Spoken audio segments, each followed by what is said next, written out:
Well,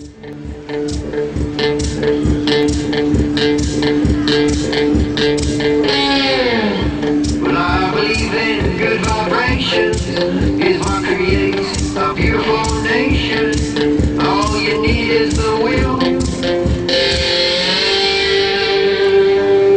do right, do right, do right.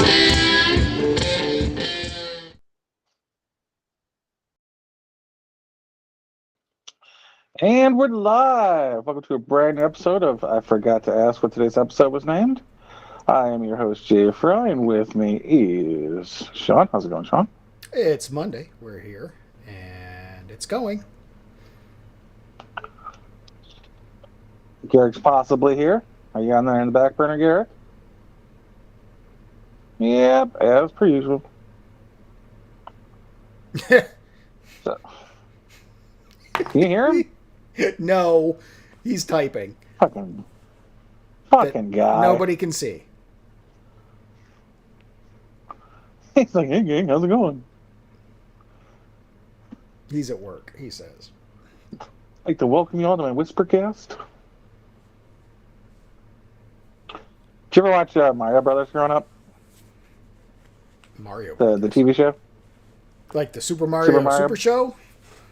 Yeah. Yes. With, there was one episode. Captain Lou Albano. There was one episode where they were practicing to be on the radio all night, and they ended up wearing out their vocal cords, and they were on the radio, and they became the Whispering Plumbers, and they were a big hit. Back when stupid shit like that could be a thing. Yeah, as a matter of fact, I got that stupid end credits song stuck in my head, and it's been there for 30 years now. Yeah. Who would have thought somebody would have looked at that and gone, hey, you know what? Let's make everybody dinosaurs.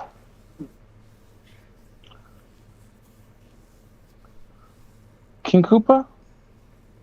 Tell me it's just not Dennis Hopkins. That just screams it to me. Yeah. It's so stupid. Yeah, that's what you don't get about those artistic types. They're idiots. Yeah. Well, and back then, everything was fueled by weed and cocaine.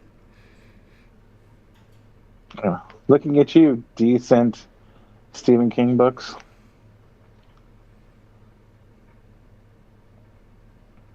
All right, where are we starting tonight?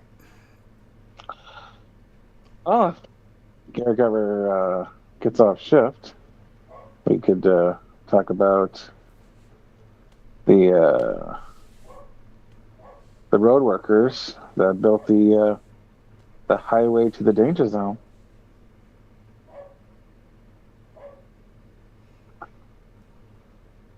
No, yeah, we just shit on Matt for a little bit. That'd be fine with me. We could. I mean, that's normally where Garrick wants to start, but usually he's the one who's leading that charge, and yet here we are, and he can't do it. All right, so just listen. I'll give you a summary. This fucking guy, right, watched Top Gun and was like, I'm going to ignore everything about the 1980s, and I'm going to call this movie gay. Because I don't know anything about anything. Pretty much. Well, and here's the thing that gets me about it, is that it is undeniable that the volleyball scene is very homoerotic. But that's only if you're a guy.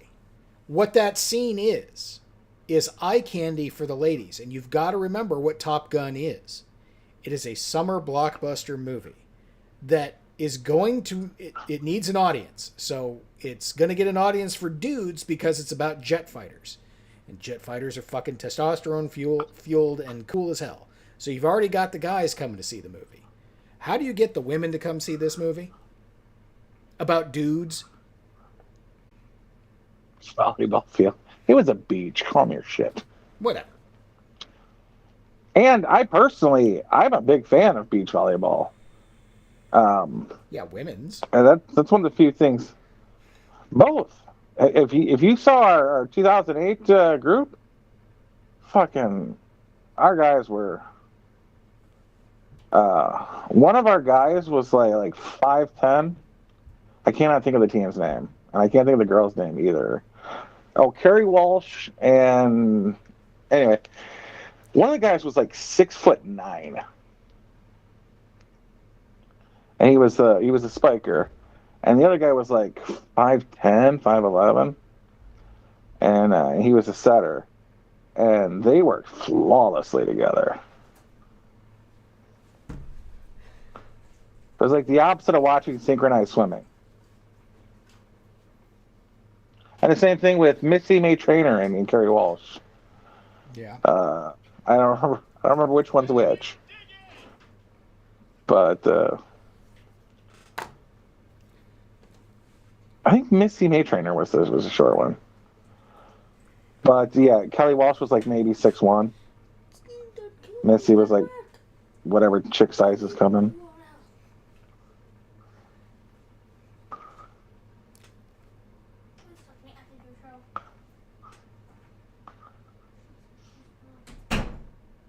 Lord. Do this every Monday. Kid doesn't get it. Yeah. I liked the cat too. Yeah, no kidding. I don't know. I just the only reason that it gets reviewed in hindsight as being homoerotic is because of the Quentin Tarantino breakdown of it. But you know, it's not that it's wrong. It's just that it's only in hindsight. And it. I mean, Point Blank had scenes of shirtless dudes throwing around a football at the beach. You can be picky as shit if you wanted to be. Right. And there was damn near like a love affair. Like Bodie was upset about dude betraying him.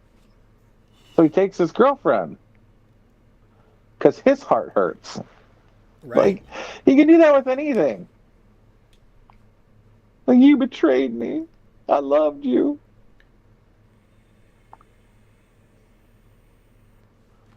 But you can't sit through Brokeback Mountain and call Top Gun gay.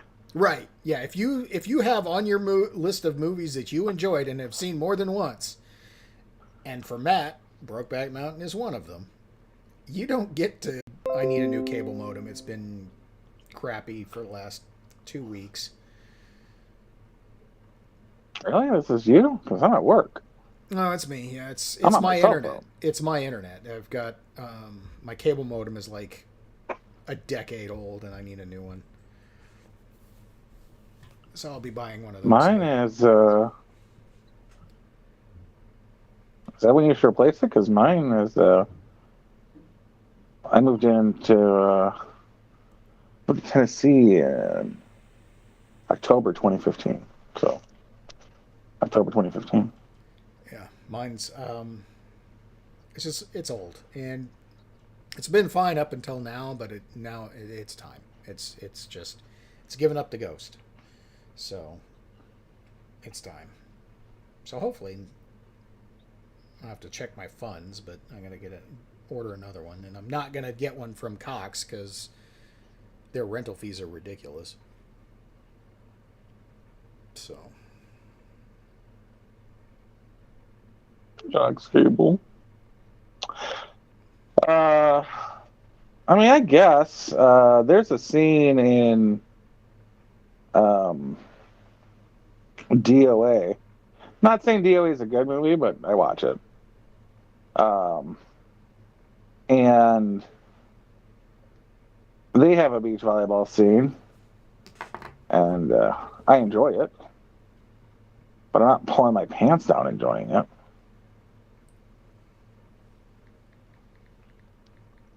But I just thought it was an homage to the fact that DOA is a volleyball turned fighter game.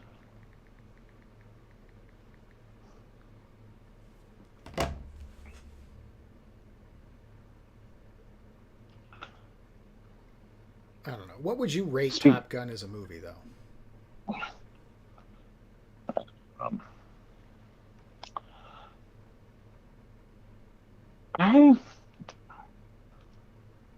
I enjoy the hell out of it, but I don't really think it's particularly entertaining. Garrick is typing. He gives it a 4.5.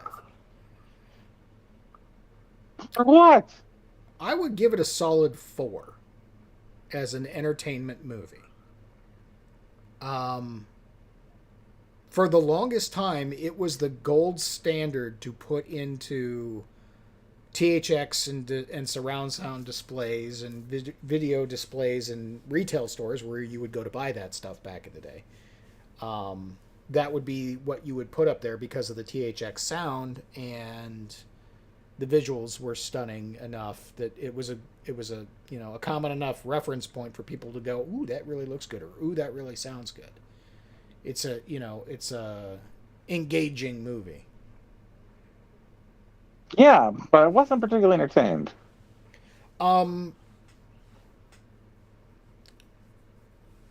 Kelly McGinnis and Tom Cruise. Well, Tom Cruise doesn't really ever have romantic chemistry with anybody he's on screen with, like ever in anything. He's kind of like the dude version of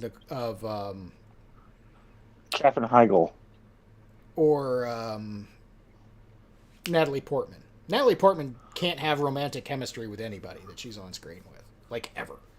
I don't know why, but it just is. They're just incapable of having. You just never see a spark between them and their romantic leads. I wish that were the case, but I know the one movie she does, and it's gross. And Kelly McGinnis, while hot at the time, her demeanor is just bad.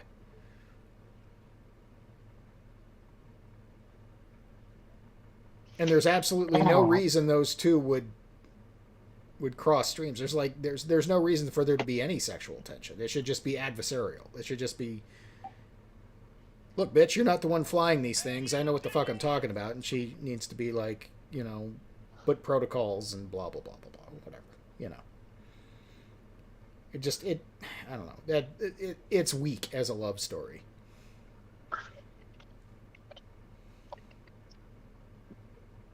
Oh, but that's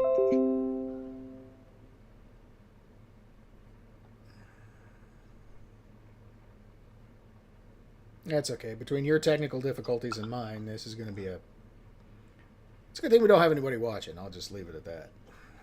Is this going to be back to book reviews by Jay Fry?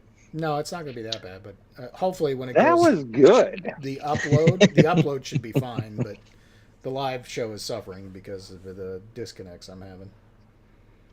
Okay. For some reason, did you read what I wrote into that? No, Garrick, that would require my attention to go elsewhere. So, no. Hold on. Call messages. In the messages. Oh. Can you access the messages on your phone? Well, I got the one on the phone. I got it. I responded to it. And then... No. In the chat here. Here in Meetup. Okay. The whole point of doing something like this live on a conference call is so you can tell us these things instead of typing these things.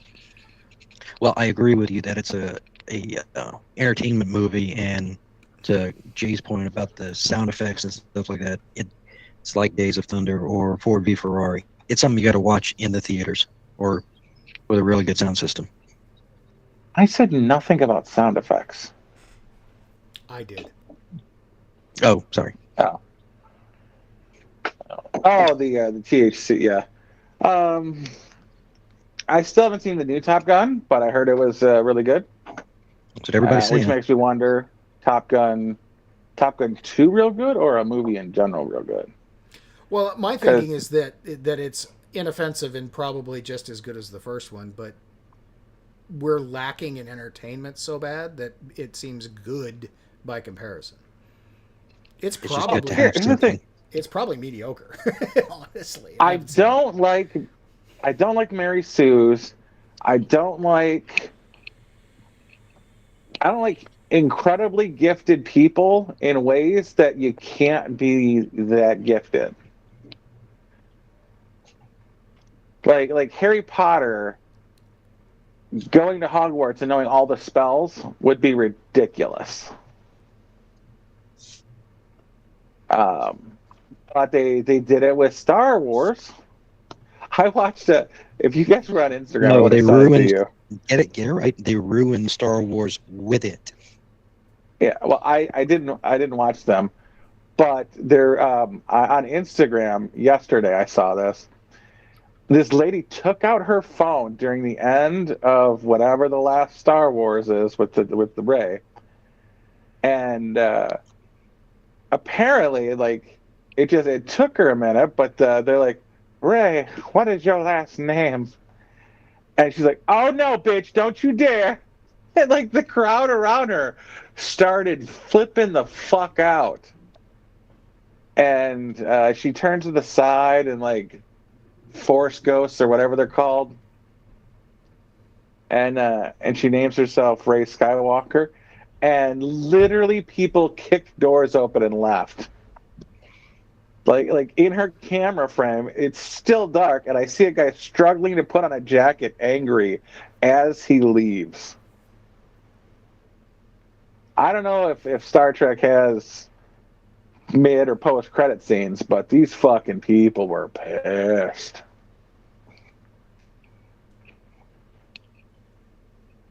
They should have been pissed a lot earlier in that movie, quite honestly, because the entire thing is garbage. It's steaming hot garbage. Well, I'm just saying, like it could be a much more enjoyable movie with a 20-year veteran of flying kicking the shit out of cocky little bastards. It's not as enjoyable when the scruff is of his neck, new kid on the block knows everything. Like, oh, your dad was a great pilot, and somehow you inherited his great pilotness. Well, if you go back to the first Top Gun, Maverick is a cocky bastard. So is Iceman, for that matter. They're both cocky bastards. They're all. Well, hang on. They're good. Let's make no mistake. They're good, and they know they're good, and that makes them cocky. But when they get to the Top Gun school, Tom Skerritt kicks their ass for like 3 weeks straight. And they get frustrated. And that's great. That's how it should be. There's a theoretical knowing how to drift. Like, you can read a book on how to drift. But until you get your ass behind a wheel and your ass end goes out behind you, you don't know what it's like to drift. Skerritt's got 20 years of that behind him. Right. Or more, because he's fucking old and as I would shit. imagine Still alive, by the way. Yeah, right. I was wrong about that. I was just wrong. But yeah, and so in the new Top Gun movie, it's going to be Maverick that does the same to the kids in that movie. Even though the kids in that movie are going to be the ones that go out and, I'm assuming this because I haven't seen it, but they go out and do whatever the mission is at the end, just like it was in the first Top Gun. I think it's just, know, Tom Cruise showing them the ropes and showing them that they really don't, in fact, know shit. Even if they have talent and are pretty good, they have room to grow. I mean, the weirdest part of that movie was when Tom says he goes inverted on another guy, and Iceman goes, "No, it's impossible." He's right. Like you can't be 3 feet from the other dude. Right. Your planes won't allow that. Correct. That's just some bullshit He's right. That they made up for the movie. Well, yeah. no. And He's saying that you can't fly inverted like that, which is wrong. You can fly inverted like that, but the way that it was depicted in the movie, with literally like 3 feet between the cockpits, is physically impossible. Yeah. Well, yeah. Even a helicopter can fly inverted for a scary amount of time. Like, I don't even know how that works. But I've seen a helicopter do barrel rolls and things. And I'm like, that doesn't... My physics isn't up to date, but that's not right.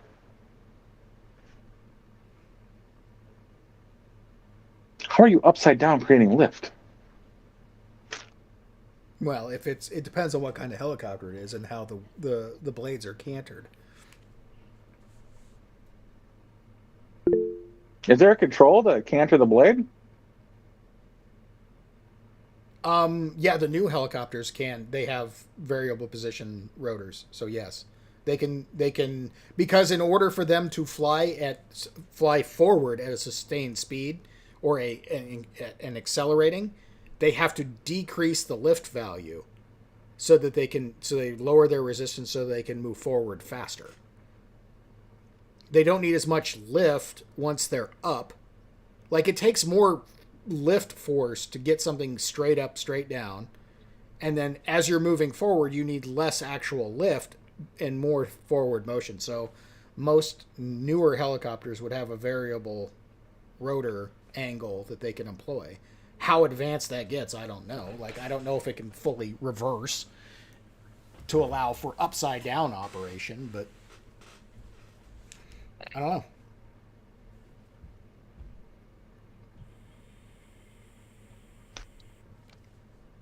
Yeah, because in Vietnam they replaced the blades of helicopters with steel blades to lower down into canopies and create landing zones. So if you just flip that bitch over, that'd be so much easier.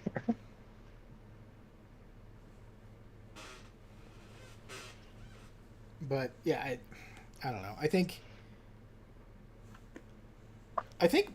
maybe part of the thing Matt is doing is intentional in that he's being overly critical of beloved movies just to get hate clicks.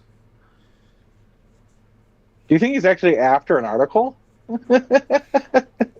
He's not going to get it doing movie reviews. Like this motherfucker, let me tell you about his opinion on Tremors. I think I think that's coupled with a fundamental lack of understanding. Well, that's what I always thought it was, is datedness. Yeah. Yeah, I think like these leftists don't understand it, and maybe it's some on the right too. Maybe that's what he suffers from and why he was a leftist. Well, no, I think I don't think it's that. I think it's that he's a millennial, and just wasn't exposed to it as a child. Because even those younger than him, like Mr. Garrick here, if you're exposed to it, you can learn an appreciation for it. But if you never had that, you don't have those touchstones, those cultural reference points. And Garrick's missing some because you can only do so much, especially when you're 30 years removed from it. Yeah, all right, I can see that, but which is why Blonde is more on point with it and more like us than not, because she obviously grew up with it, whereas Matt didn't, and now he's a 30-something-year-old man who's being forced to watch these things. What are we talking about? That bitch still gave Maverick a 2, or Top Gun a 2, because both of them viewed it in hindsight. As opposed to, well, here's another thing with millennials is they have no comprehension of the Cold War. Yeah, okay, yeah. Can watch me some Red Dot again. Yeah, there's a good one that I would like to see him review. Both of them. Watch not the remake Red Dawn, the original Red Dawn. I was like, I don't think he'd like the original. I think he'd prefer the remake. Dude, I can't even think of a like. There was just a time when you could put together like the best people, like the Magnificent Seven of war movies. But then again, they did have Young Guns, which was also like the Magnificent Seven of war movie or westerns.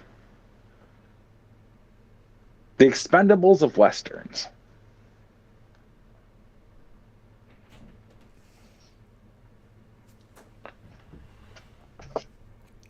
Charlie Sheen, Patrick Swayze, C. Thomas Howell, Jennifer Grey. Like, you just... A-listers across the board. It'd be like if Goonies was just made up of Marvel's characters. Huh. Almost like it was. just the one. So far. Right. Yeah. Be interesting to see if Corey Haim gets any more work. Or... Yeah. You know he's been dead for like 20 years, I was right? gonna say, what's the other Corey's last name? Heyman. Feldman. Feldman, yeah. It'd be Feldman. Feldman's the one who thinks he's Michael Jackson and is still alive. You know.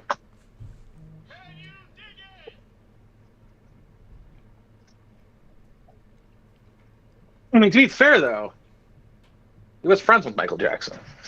Yeah.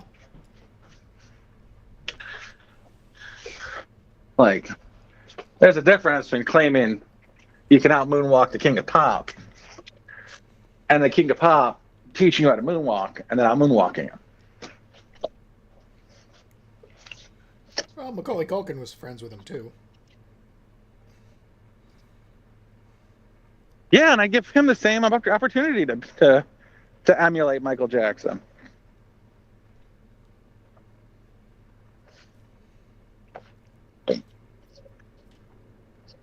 Like, these aren't impersonators as much as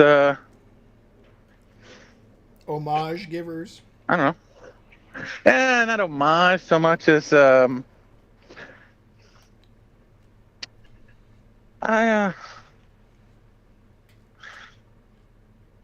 don't know what I'm going for there. But they knew the guy. They were friends.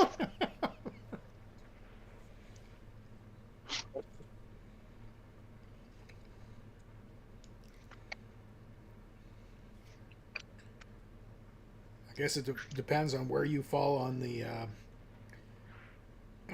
did Michael Jackson diddle kids or not line. Well, he named names, and Michael Jackson wasn't one of them. Correct. And he's been very adamant that Michael Jackson was on his side.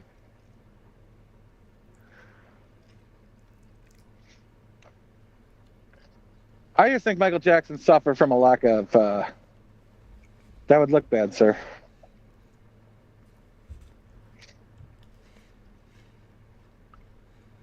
Yeah, I can agree with that. Like, sir, you're 31. You probably shouldn't be having sleepovers with teenagers. Sir, you're 35. Probably shouldn't be having sleepovers with teenagers. I can agree with that. Sir, you're 43. You have a 10-year-old. You probably shouldn't be hanging out with 10-year-olds.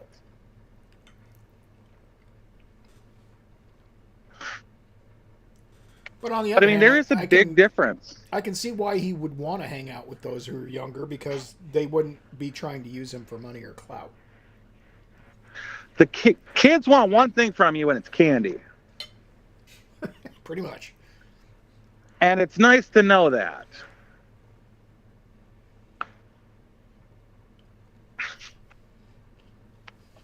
And they don't judge you when you're on a shit ton of barbiturates.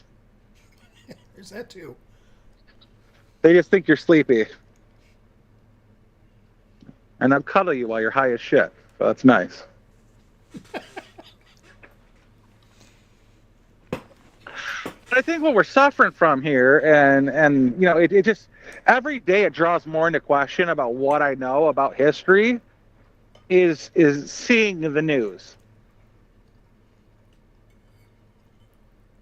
Like, we had a Chinese satellite, and the news is going to be Joe Biden found out there was a Chinese satellite over Montana, got his group together, made a plan, and shot that satellite down. Instead of the fact that we found it halfway across the country already, having come down from the Pacific Northwest, viewed Canada and Alaska, Right. And wasn't destroyed until it had completed its mission of scanning fucking continental United States, and it was then shot down. Yes. And that just makes me question everything we know about history. How biased were the people throughout the entirety of history? Oh, completely. Yeah, history's written by the winners, and there's a reason for it. Is it though? Mostly. Because my history was taught by a loser. You know, I started school under the Reagan administration, and he was not a happy dude. And then the Bush administration came in, he was still not a happy dude. Are winners really, do they write the history? Because I know a lot of people who don't understand the fall of any of the great civilizations.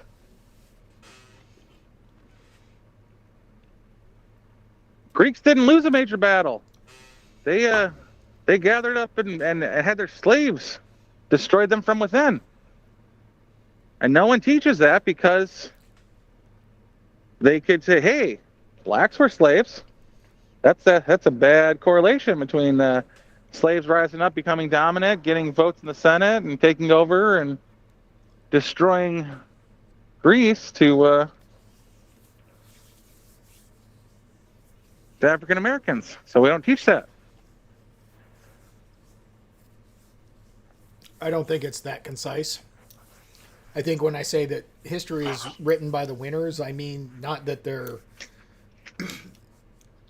It's not like they're the chosen elected winners that get to write history. Like, Joe Biden is trying to write history like, yeah, I shot down this balloon, and that's what's going to be recorded in history. Meanwhile, we can also come back and say that this happened in the Trump administration. That's literally him trying to write the history, and everybody's like, yeah, you're full of shit. First comes out like, oh yeah, this guy from the Trump administration said it happened. Oh, never mind, we deleted that. Right. So it's just, when I say it's written by the winners, it's just like, what do you think of Lincoln? Yeah, he was a bit of a dictator. Correct. How many people think if that? he didn't? And what is it based around? Lincoln freed the slaves. He loved the slaves. The slaves were the best thing ever. If Lincoln could have got away with not freeing a single slave and bringing the South to heel, he would have. Correct.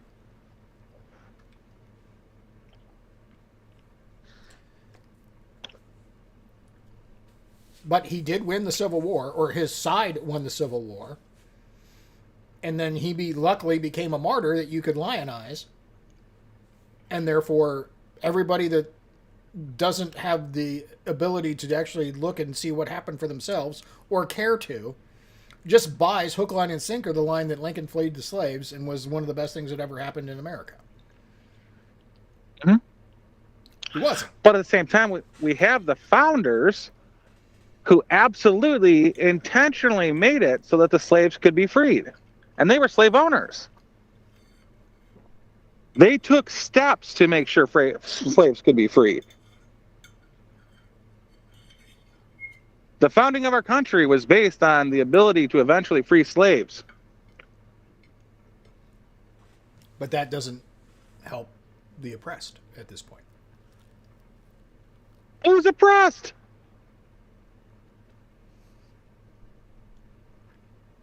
They're oppressing themselves. They're claiming victim. They're shrouding themselves in victimhood status that wasn't even there 30 years ago.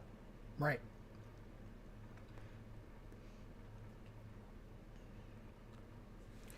That is correct.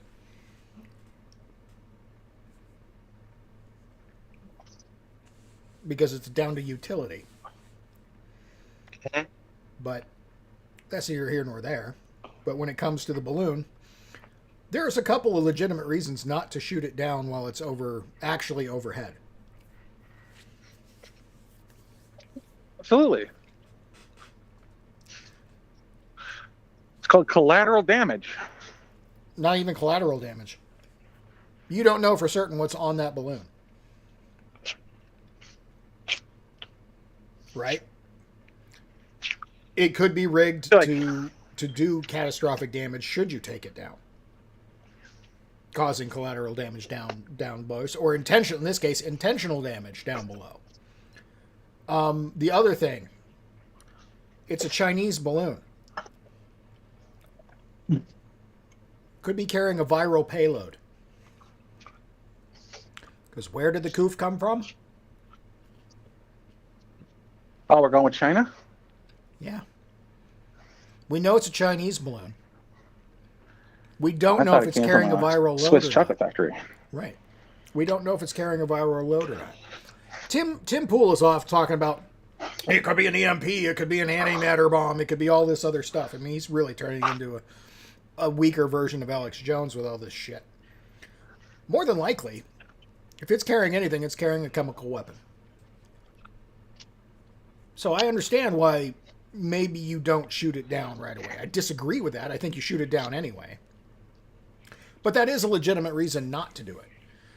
But it's also a legitimate reason not to do it over Myrtle Beach, which is where they shot it down. So even if that's the reasoning, and it could have been, it's still a stupid way to do it because you're literally waiting till it's more visible and over a more populated area than it was when you discovered it. Supposedly. How it got all the way across Alaska and Canada without being noticed is concerning to me. Don't look up.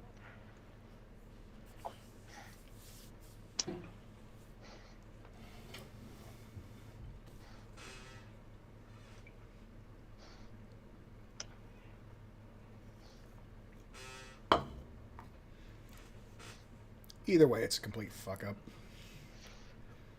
There is no winning in that situation. Except for if you had actively went and shot it down the second you identified it. But I, for one, don't think they identified it on Wednesday. I think it was that some civilian identified it on Wednesday, and that became irrefutable, and they couldn't deny it at that point. I think they were probably aware of it beforehand, and we're just going to let it do its thing and hopefully it goes unnoticed, but it didn't.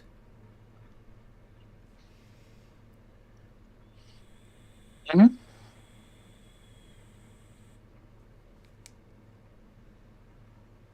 And I don't like that answer either. I can't think of a single thing I can credit Joe Biden with. Raising inflation. Like, at least.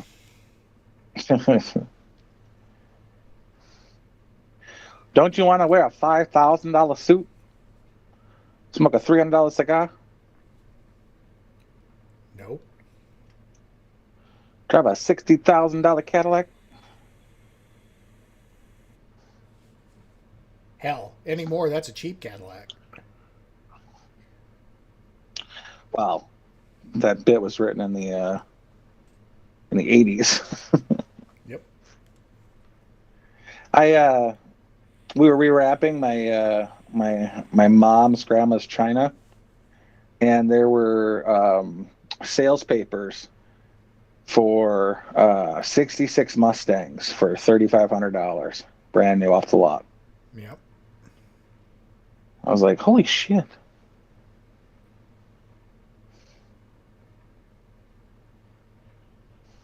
Which you tack a zero onto it. That's $35,000, and that's what the base models are going for now. Well, it used to be. I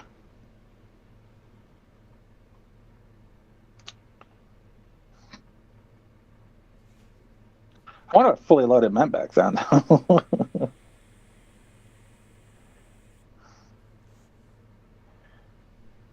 My grandma, in her attempt to escape modernity, she's like, I just want a car I can understand. She bought a brand new Ford Focus in like 2012, and it still came with a 4-inch LCD monitor for like all her shit. The only thing that she got that was manual was the chair. Yeah. She used to brag about how she had the chair tuned in. Yeah. Like it was perfect for her.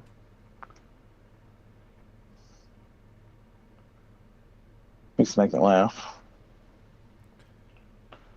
Like you're not up on technology, Grandma. Well, I can definitely say that as advanced as technology has become in automobiles and whatever, I still want to go back to having tactile buttons so that you can know what you're pushing without having to look at it or hunt it down on a screen. Yeah, I play a video game on my phone that it's all touchscreen, and there's a little area to fire your gun, and next to that's a little area to reload the gun, and there next to that's a little area to swap out a gun, like a little triangle formula. And on occasion, my thumb's a little too off, and I'll reload a gun instead of firing the gun, and I just fucking die. Yep. Because there's no separation between the A button and the B button.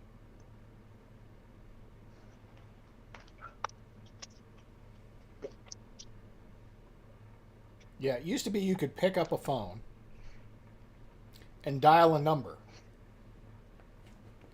Can't do that on smartphones. You have to open the phone app.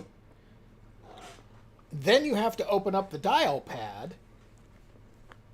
And then you have to look and see where you're pressing. You can't just feel your way through it.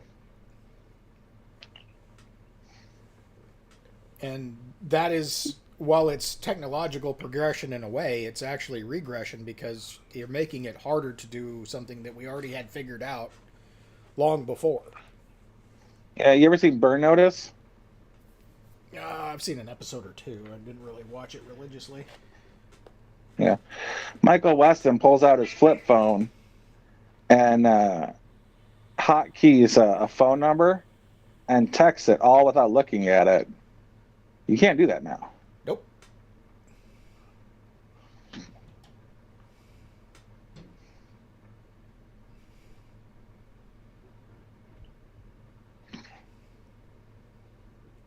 I tried it though. Go ahead. And I was able to do it. Like I was like, number 3 is my bestie, and I typed out the message. Now I wasn't holding a secondary conversation, but I didn't look at the phone once. But before I sent the message, I looked at it, and I was like, "Fuck yeah!" You can't do that now. Nope. No, you cannot. But I mean, you can talk to your phone and have it complete a whole fucking sequence of events, but Yeah, but what if you want to do something low key? yeah, not gonna happen. Mm-hmm. Although now I can talk to my freaking Audible. You know what I don't need to do? Talk to my Audible. Yeah, it should be talking to you. Yeah. But I could say like, okay, Audible, pull up, and then it's like, what? What do you want? Audible has a little bit of attitude. Sassy.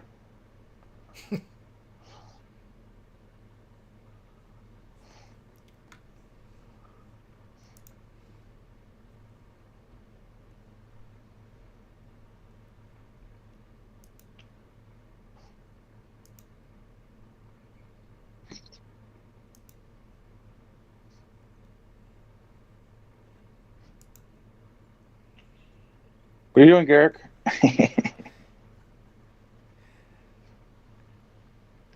Oh, no response from Garrick. He's still not doing nothing. What else do we have? We had Tim talked about a chick who doesn't believe in personal property while claiming she just bought a house.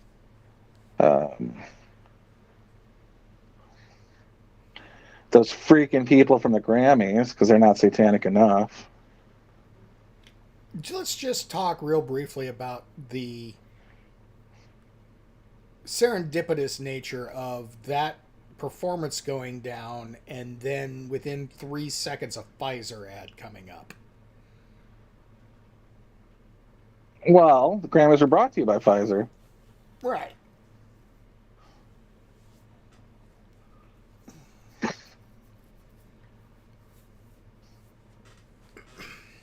Just. I don't trust any of that. Right. So people that aren't inclined to watch the Grammys anyway and are anti-Pfizer, you just give them all the ammunition. See, I knew they were satanic. This proves it. Dude, I don't know where you get it. I just learned that you can make stem cells from like fucking cat livers and shit from Bocus. Why are we using aborted baby fetuses?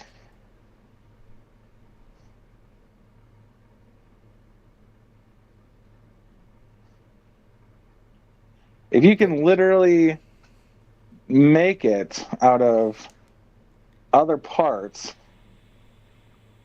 of like a regular human body, why aren't you just getting volunteers and stem celling it? Is it a different type of stem cell? Is it a younger stem cell? Why does it have to be a baby's body that you murdered?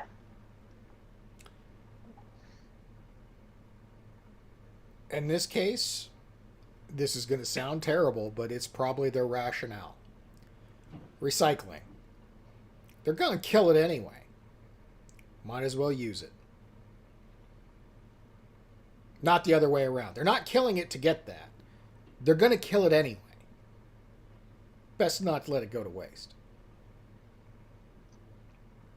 I don't picture them being that altruistic about waste not, want not. It's not altruism. It's just, might as well.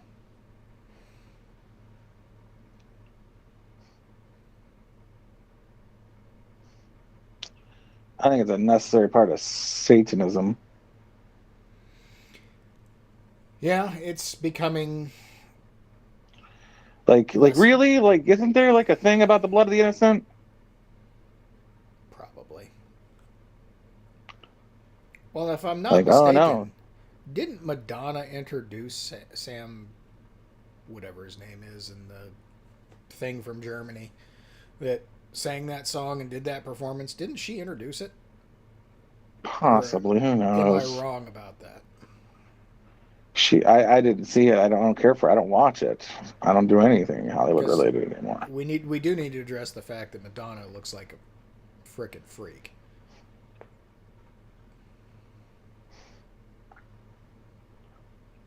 Yeah, I don't know why these people are doing the things they're doing. Like I love me some Kenny Rogers, rest in peace. But god damn it, I just reloaded again. And he looked terrible. And I'm like, how? You would not have looked this bad if you just stayed old. I get, do you know the porn star Chrissy Mack? She was a pretty, huh?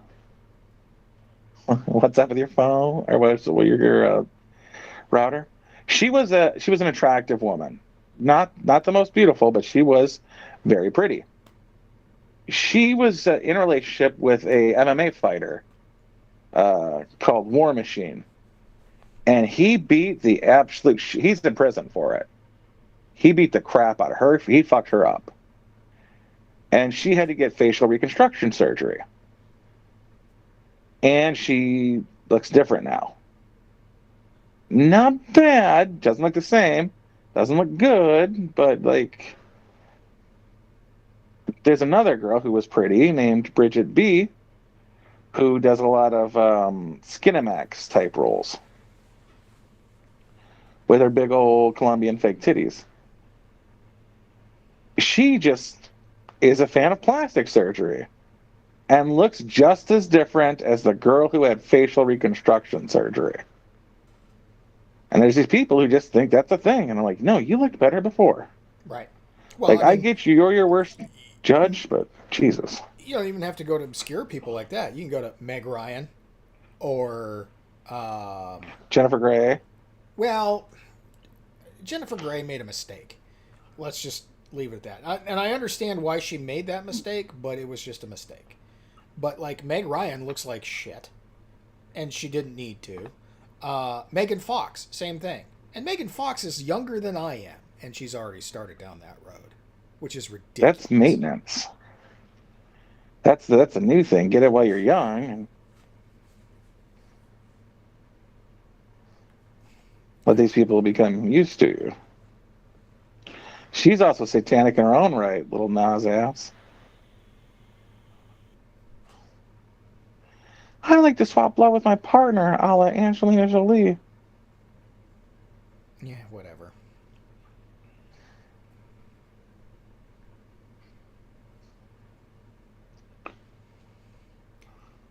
I mean, there is a level that you can do. There's a level what now? So there's a level of plastic surgery that you can do that doesn't ruin it. Like Jennifer Grey. Jennifer Grey's surgery changed her look, but not in a freakish way. It just made her not unique anymore. Like her distinguishing features she undid. She's still a good-looking woman, even after the surgery. It's just she's not recognizable as Jennifer Grey. Whereas somebody like... Oh, yeah, she's not less attractive. Correct. But Madonna looks like a freak. Cher looks like an unnatural freak. Meg Ryan is starting Cher looks like her kid from that movie. Yeah. Yeah, Mask. Meg Ryan looks unnatural. Madonna, I already said Madonna looks unnatural because she does. It's just, they look like freaks. But they think they look good. They don't. And it's just trying to chase after the youth that is lost.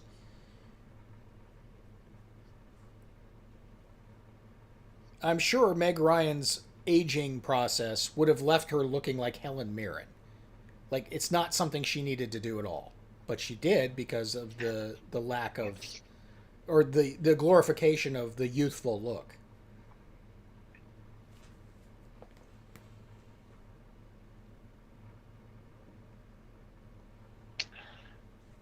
Shame, Helen Mirren ain't bad.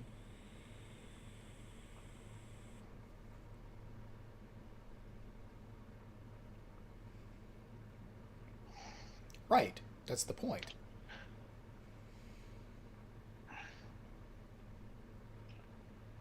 Yeah, they. I don't know what their problem is, but they're doing it wrong.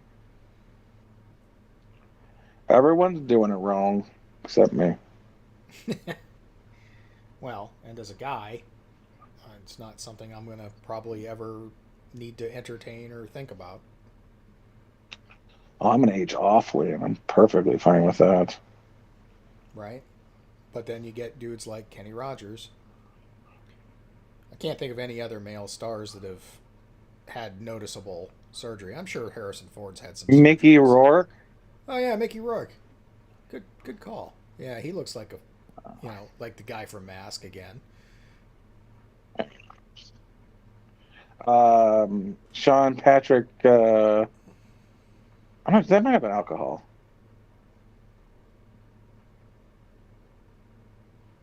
The guy from Boondock Saints. Billy Connolly? And unfortunately, no, the other one. Willem Dafoe? The young one. Oh, yeah. No, much younger. One of the Saints themselves, yeah. Yeah, not Norman Remus. So the other one. I can't think of his name. I can't either. But, yeah. Like, the London brothers are gigantic alcoholics, so their faces are bloated. And it's like, okay. Either that's yourselves, but, wasn't strictly voluntary.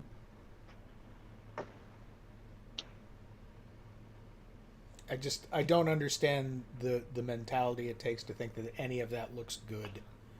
Like, ever. Don't forget Jennifer Connelly.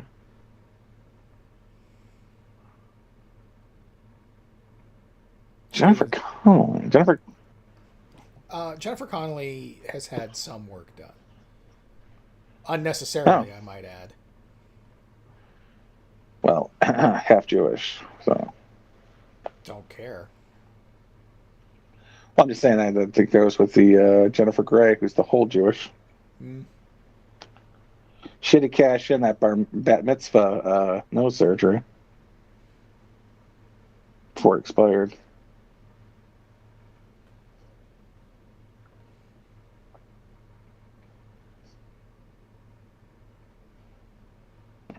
What did Jennifer Connelly get done? Sadly, wasn't boobs. I think it was her cheeks.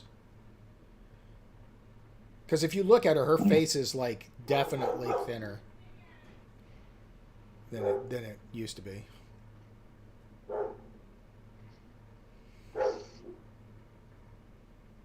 She might have had. I wonder if Demi Moore's had work done. I never found Demi Moore attractive, so. Yeah, that's what I'm wondering. Like, maybe it's the Uncanny Valley thing. Like, she looks almost human.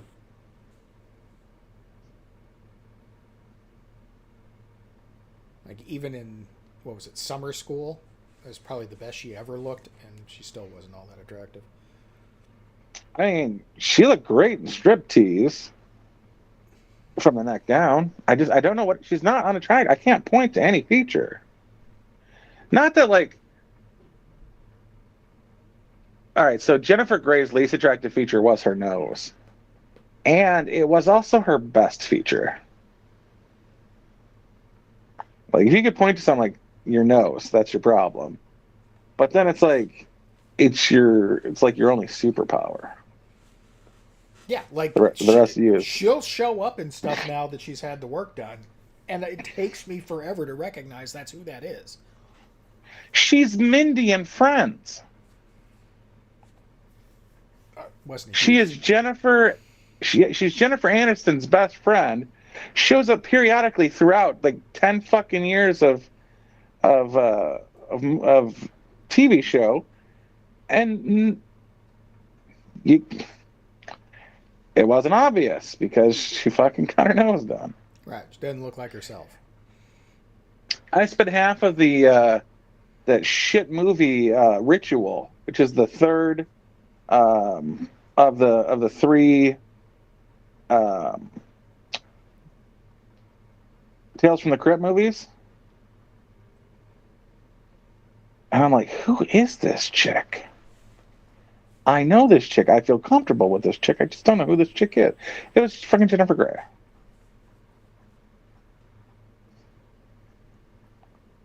And since I saw her in that, I now know who she was. And I'm like, that looks like that Jennifer Grey nose.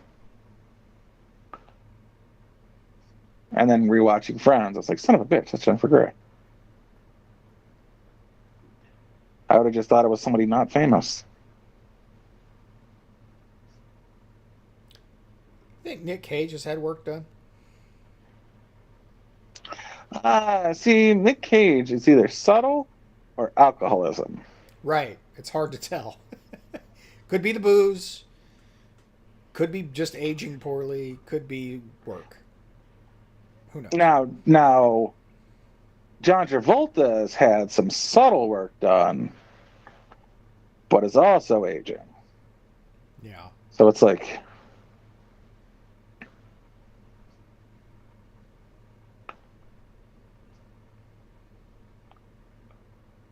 still beautiful as always, bald ass Billy Zane.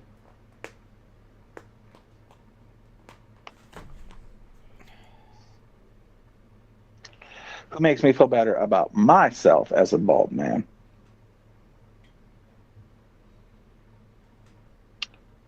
This kind of shit can happen to Billy Zane. I can live through it too. Maynard saying that the number of Trump balloons, the alleged balloons during the Trump administration, has gone up to 4. Like, it's all horse shit. Name a name, let somebody put their name on the frickin' thing saying it's true, and then have them start showing some fucking evidence. Other than that, it didn't happen. Fuck you.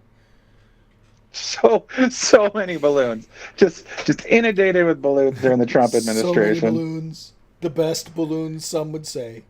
Many often do. The best.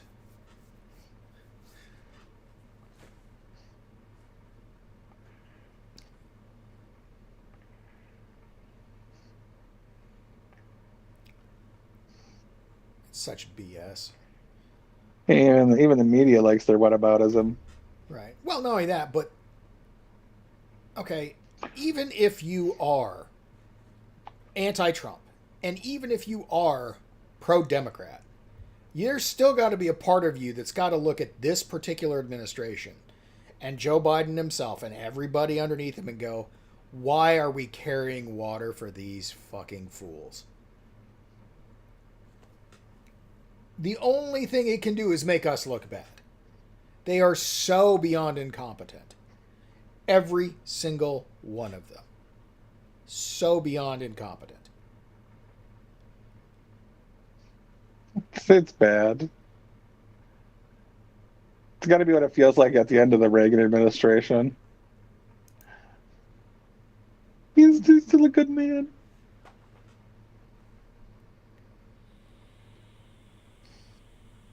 I don't care what SNL says. I love him. You know, Reagan was 2 years younger than Joe Biden is now when he left office. Mm-hmm. My grandma was sharp as a tack. You could ask her anything about the sports that my uncles played or watched, and she was up to date because they'd ask her questions about things they missed and stuff. Like, she used to write them fucking stories when they were in college about because this is the 70s. she's like write down like what happened during the games, like highlights and stuff. Just an intelligent fucking woman. She's lost a step since she turned 75, and I love that woman to death. And like, she would have been a great leader of people. But no, I'm not putting my grandma in the White House.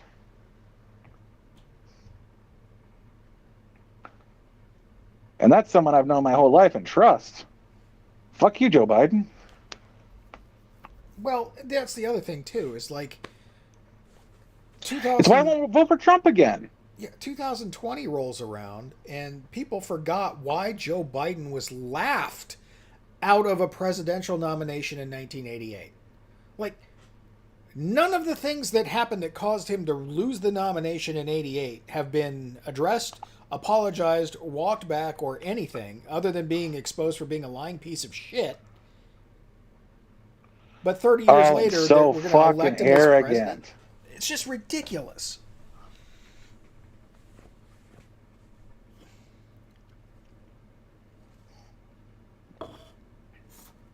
Even if you hate Trump, it was such a stupid thing to do. Like, literally, almost anybody else on that stage would have been a better choice, including probably Kamala. No, take it back. Well, don't say things you don't mean. Yeah, don't say hurtful things. It's not things I want, but it's probably something we're going to experience. No, the worst part of that is Diz said Kamala Harris will be the first female president, and I need that to not be true. Yeah, I don't want that to be true. But do you think Joe's going to survive another 2 years? Well, all he needs to is 2 years, but man, he's the fucking worst. Well, that's my point. I want to be able to point to something. It's not that he's going to die. Although that's flip a coin. It could happen too. But it's good that he's so incompetent and he's causing such damage is that they're going to have to get him out so that they can... He literally said he was going to develop some sort of disease when he's told to go. Yeah. And I'm like, dude, you're the president. That's not how that works. But they've got to get him out.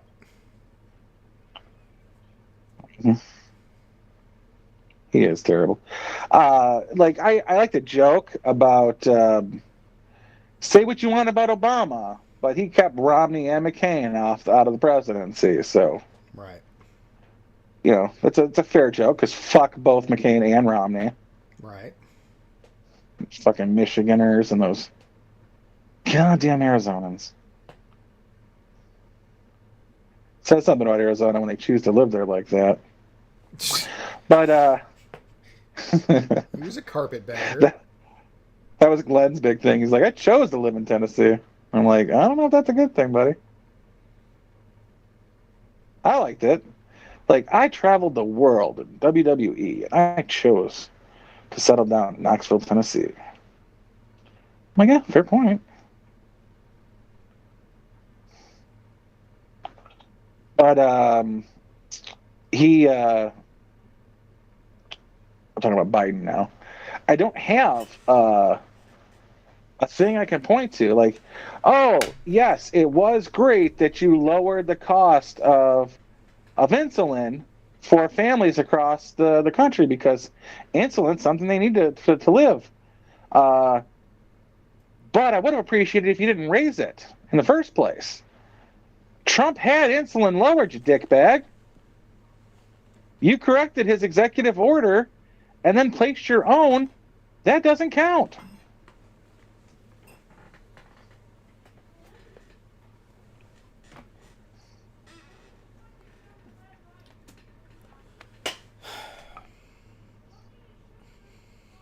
Like, insulin. What else did he do?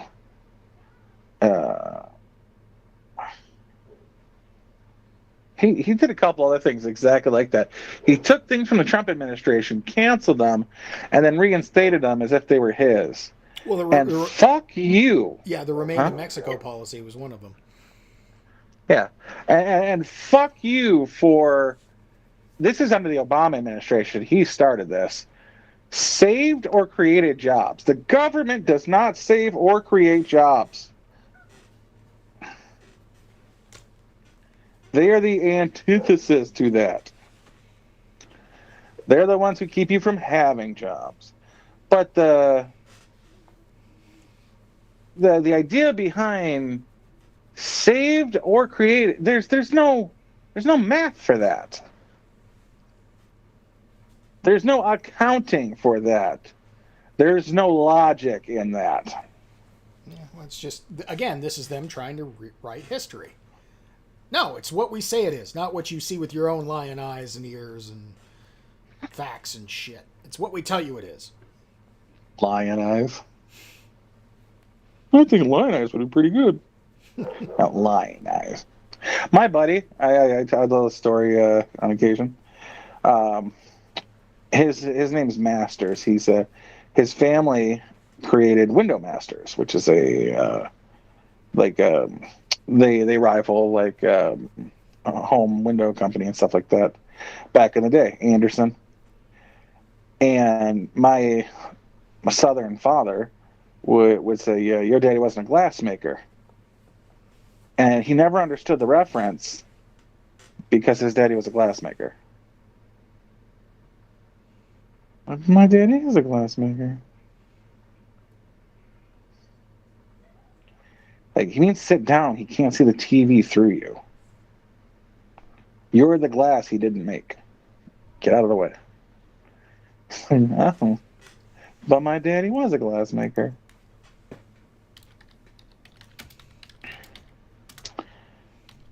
Always an enjoyable time. Who else had surgery? Besides Brendan Fraser with his back replacement like 6 times. That doesn't count.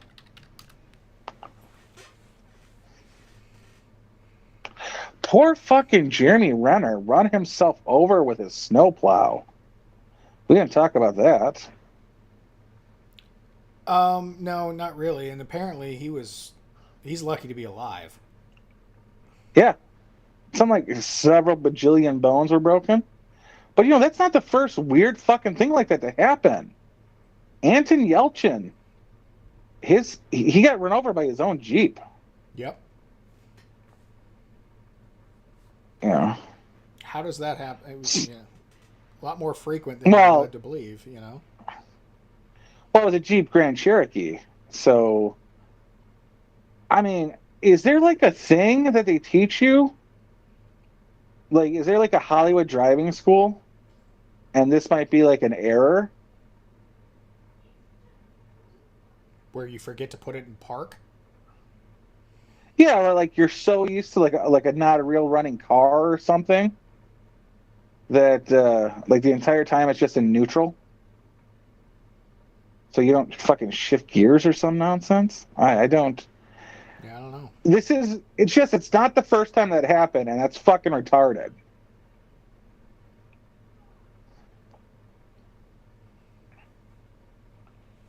Man, I love Anton Yelchin did Odd Thomas, which is one of my favorite book series, and he did it well.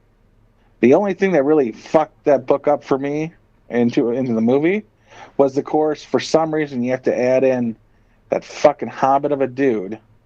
Um, what's his name? Killed his wife. Patton Oswalt. Patton Oswalt.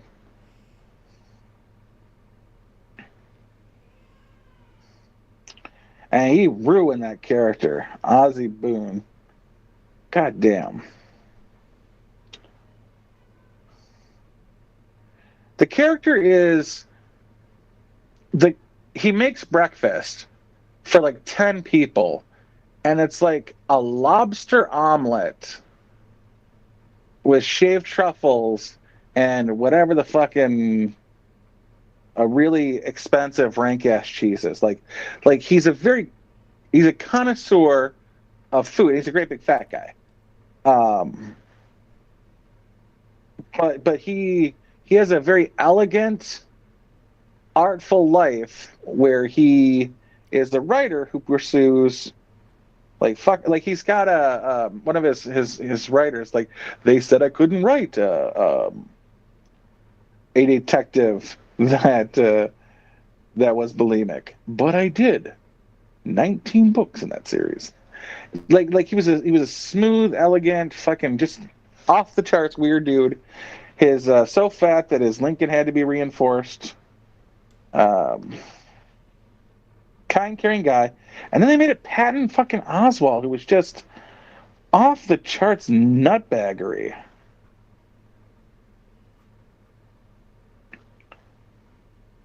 But he did bitch about a sub sandwich or something. Like, just wasn't the character I ever wanted to see. Right. And I like Stephen Sommers. Stephen Sommers did The Mummy. Stephen Sommers did, to a lesser extent, Van Helsing.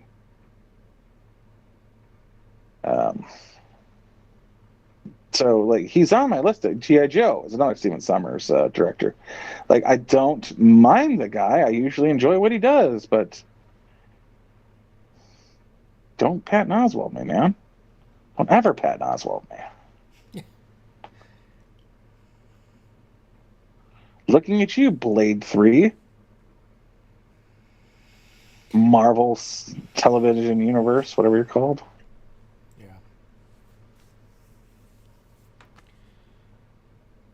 I just don't have any faith that anything that's going to be coming out is going to be good. Although I have heard that Picard season 3 is good.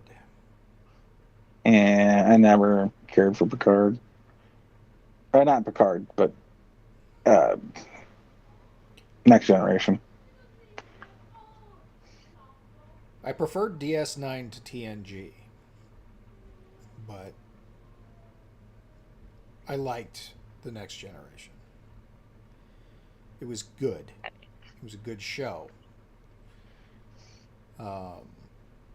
So I love me some Scott Bakula, but Enterprise didn't entertain me at all. No, Enterprise wasn't as good of a show, and yeah, it was carried along by Scott. So, but I don't know. I'm willing to give Picard season 3 a try because it's come recommended by people that were very critical of seasons 1 and 2 and just Star Trek in general over the last 20 years, and they're saying it's quite enjoyable and quite watchable. So I will give it a go.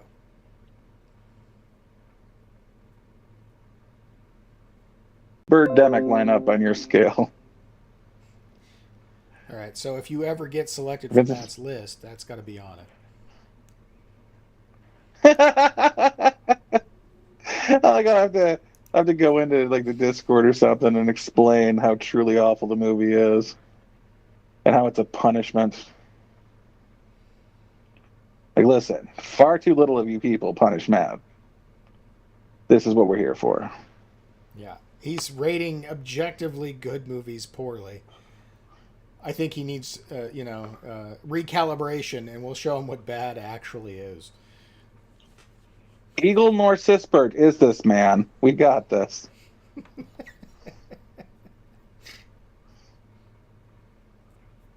God, those guys were awful too.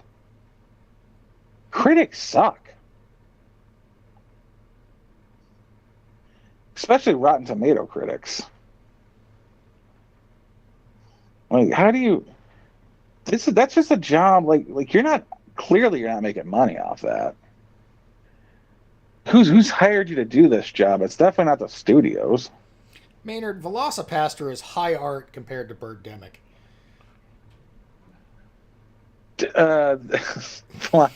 It's on my list. I have not seen Velocipaster yet, but it's on my list with Terror from Bloodfart Lake 4 and Alamageddon and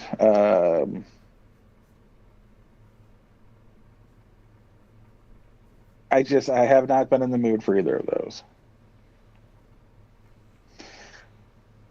I think that's what I might do. I might change my list so that if I ever do get selected, it's going to be... Okay, Matt, here's the deal. I'm going to put up a bunch of bad movies. Like, horrifically, historically bad movies. Because you need recalibrated. You ever seen A Clockwork Orange? We're going to that you.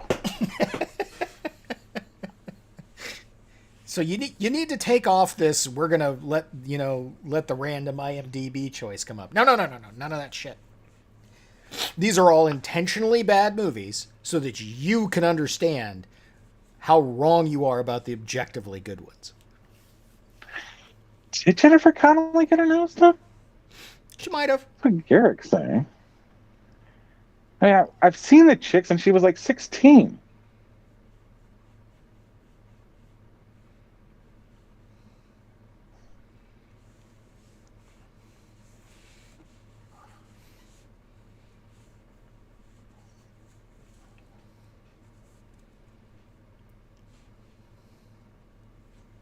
Sure. No, I can't do The Room because, yes, The Room is a bad movie, but it's enjoyable because it's a bad movie. So you can't give him something like The Room. It's got to be legitimately bad shit like Birdemic and Hobgoblins and... Troll 2. Trying to think what else is there. Overdrawn at the Memory Bank.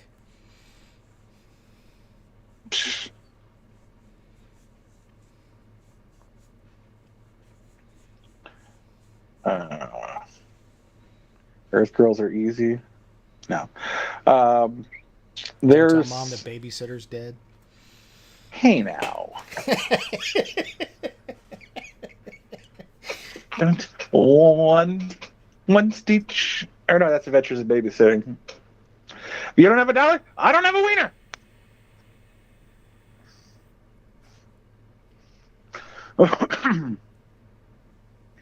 What? Pterodactyl, Arachnoquake.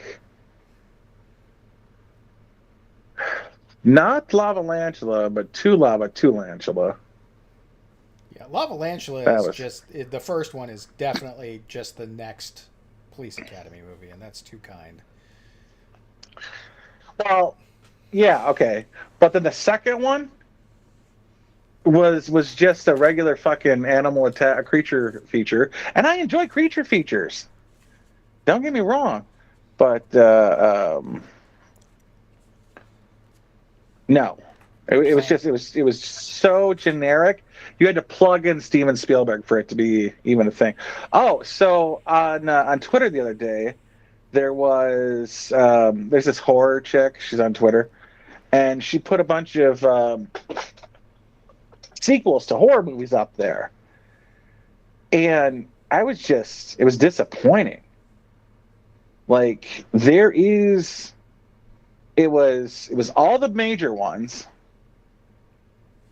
Friday the 13th Part 2, Hellraiser Part 2, Child's Play Part 2, Freddy's Revenge 2, Texas Chainsaw Massacre 2, Halloween 2, and Creepshow 2. And I'm like, and the second Evil Dead. Okay, the Evil Dead 2 is a good movie, period. It's the same as Evil Dead 1 and Evil Dead 3. I mean,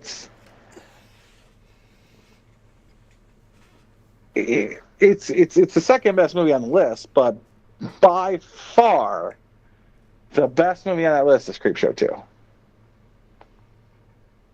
Like, it does not hold a candle. Fucking Hellraiser 2 was awful.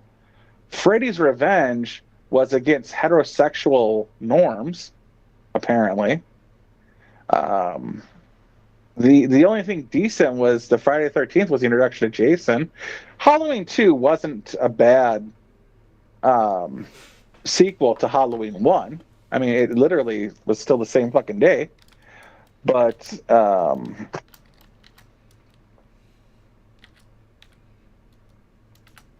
Texas Chainsaw Massacre 2 is as different from Texas Chainsaw Massacre 1 as Alien is to Aliens.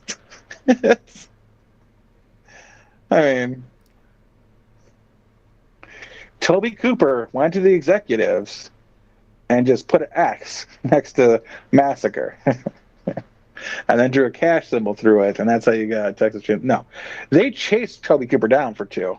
And they chased them all down, really.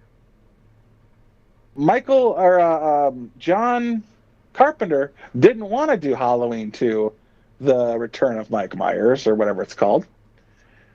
Shane Cunningham only did Friday the 13th to get back to doing his fucking stupid rom-coms and teen summer camps. Toby Cooper is just a prolific writer. He was the only one who was willing to do a second one, but he wanted to do it completely differently. Wes Craven would have been the only guy, and he didn't do 2.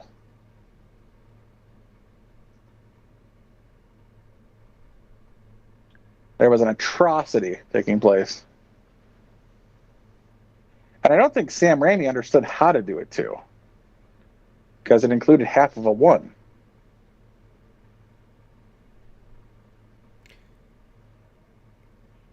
I think Raimi got funding for 2 and just wanted to retell 1. Like, he thought that 1 was lacking and he wanted to do it better. I think is what happened there. Because Army of Darkness 2 is... Or not Army of Darkness, but Evil Dead 2 is the superior film of all of them. Yeah. Well, okay, so if you got... Because what happens, how you get funding for this kind of stuff, is Christmas rolls around and someone needs to drop $37,000 to get their full return of a charitable write-off. And so they throw the money at you, in return getting a producer credit and getting that money back completely in its entirety through taxes. So it's a wash on their part. They don't care. And if they made money from it, that'd be nice, but it's not expected.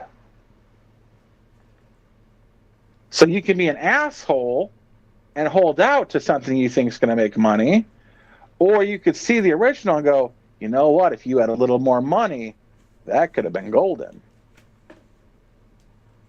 And so they invested back into it. Like Mariachi and Desperado are the same goddamn movie. Yeah. But Desperado has funding. And English. And Salma Hayek. Yeah. I mean, I don't mind reading, but you need a Salma Hayek if you're going to make me read. Yes. Oh, it says she dances seductively. Okay. I like this part. But so that's how. I mean, he got backing, and they made their money back, and then they had to go fight it in UK, along with everybody else. What, Cannibal Holocaust? They had to fight it in UK. Who else had to fight in the UK for decency laws or something? God, that would suck so bad. Desperado had to fight in the UK? No, Army of Darkness, or not Army of Darkness, The Evil Dead. Really? Wasn't Evil Dead? Was it Evil Dead? Steven? You know what I'm talking about? Decency laws, indecency laws, violence laws. Anyway, pretty sure Sam Raimi or some other horror guy. Besides, okay, so call it Hannibal. Have you seen Cannibal Holocaust? No. Don't. It's bad. No winking. Not sarcastic. Do not watch this movie. I don't know how I can be clearer. This movie is not for you. Don't do it. Bad. It's just gore porn. It's graphically violent for the sake of violent graphically. Like, I haven't seen the Saw movies because it's just like no, I'm done. I don't need that. I saw the first one, and the gore wasn't my problem. My problem was the omniscientness of the fucking guy. Yeah. But all right, so the they had to prove Maynard is telling me the exact opposite of what you were telling me. Maynard's a dick. Don't listen. What's he say? Best movie ever. No, he says it's if you're bad. A fan, it's the first found film movie. Watch it. Is it actually? Yeah, it probably is the first found. It's definitely I don't care for. Like Steadicam needed to be invented for a reason, but they had to prove they didn't murder the cast. They were in court and had to summon as witnesses the cast of the movie because they couldn't be bothered to just check on them themselves. Like, that's fucked up. You don't have a body and you get charged with murder?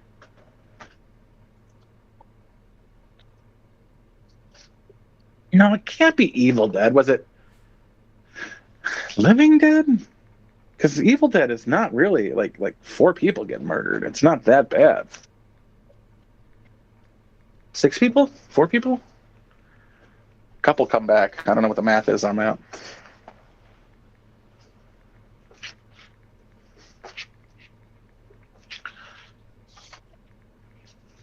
I liked Evil Dead 2, Army of Darkness, but Ash vs. the Evil Dead, the TV show, I really don't care for Ash as a person. Like, this is entirely your fault, Ash. Yeah, you're not supposed to like Ash. Ash is a douchebag. Like, even in the first one and the second one, he's a douchebag. This is my boomstick. Well, that's Army of Darkness. But yeah, I mean, he's taking a girl out to the cabin in the woods to, not to kill her, but to, for the sex. He's a convenience store worker, or a warehouse store worker that, he's kind of a loser. That's kind of the point. Have you seen It's Always Sunny in Philadelphia? No. About taking a girl on a boat because of the implication? Yeah, I'm familiar with that, yeah. Because of the implication. No, she wouldn't say no because of the implication.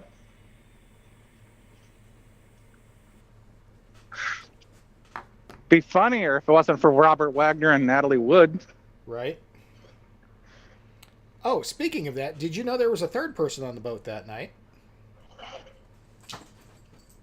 Was it Christopher Walken? Yep. Yeah. I had heard of that.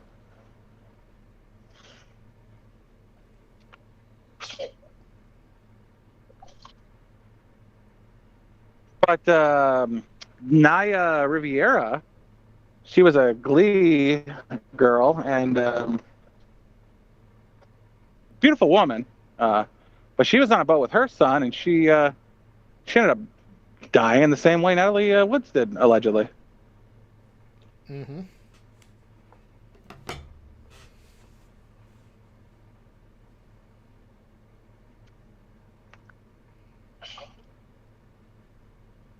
Man, just famous people die weird. Looking at you, Anthony Bourdain and David Carradine. I am 100% positive that Anthony Bourdain was murdered. Starwhackers? Or... Clintons. Oh, the Clintons and Clinton side? Yep. Chester Bennington?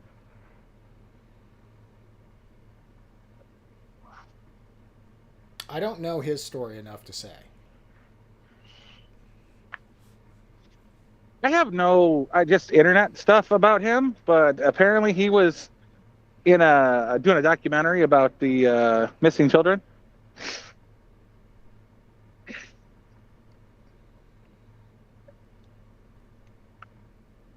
Like the Haitians and whatnot. Yeah. Helped by the Clinton Global Initiative. Yeah.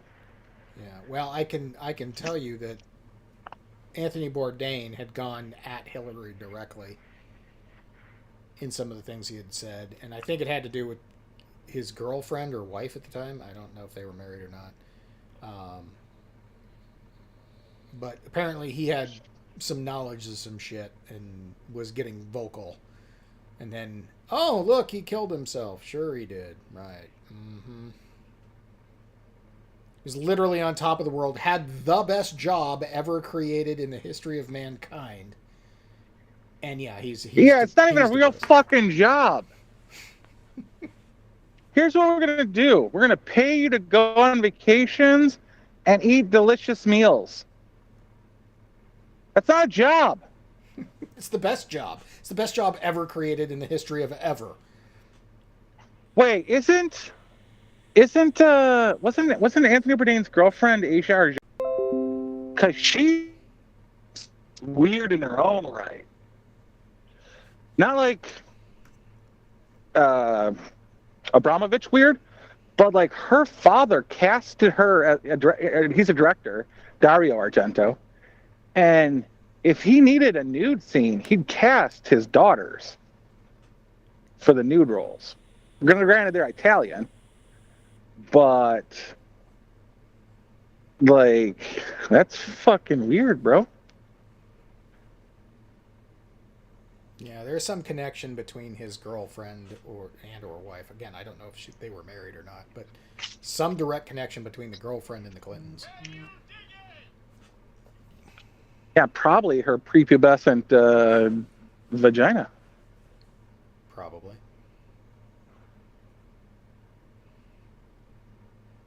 And Bill's Willie. This is where we get canceled forever.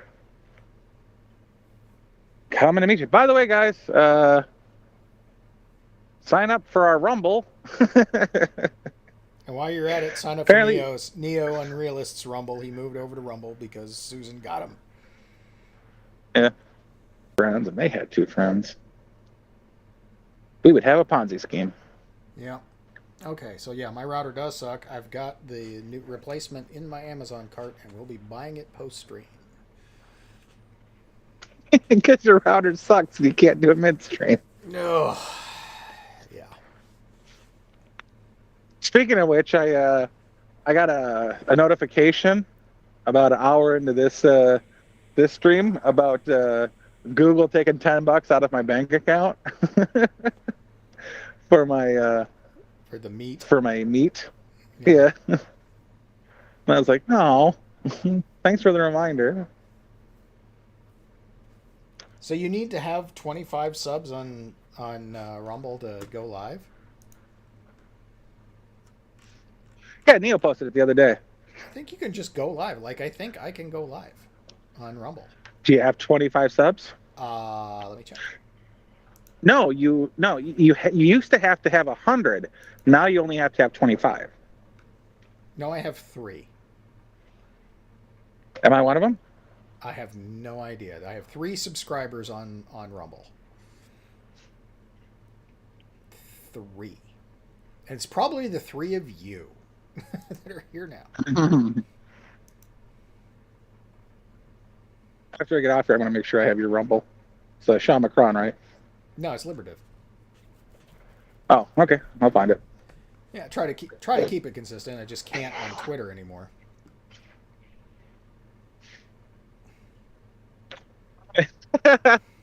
Speaking of, I applied for Twitter amnesty. I applied for Twitter amnesty. They're like, nope, you deserved it. And I was like, fair enough. You are not incorrect.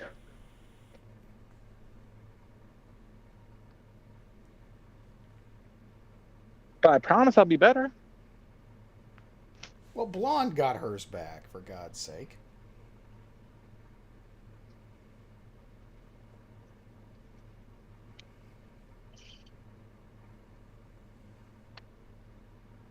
Yeah. Yeah, and she hard her way off of Twitter in the first place, so that's surprising. I don't think it was hard R. She didn't. It was a Muslim she did. Yeah. I think it was a truck a piece comment.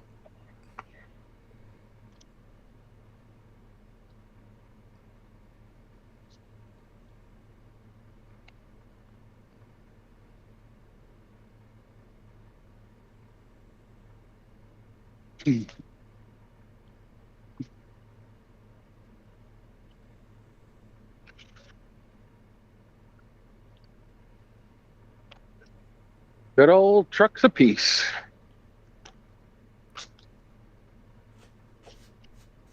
So you're gonna have to school me on this Libby Emmons issue with Tim, and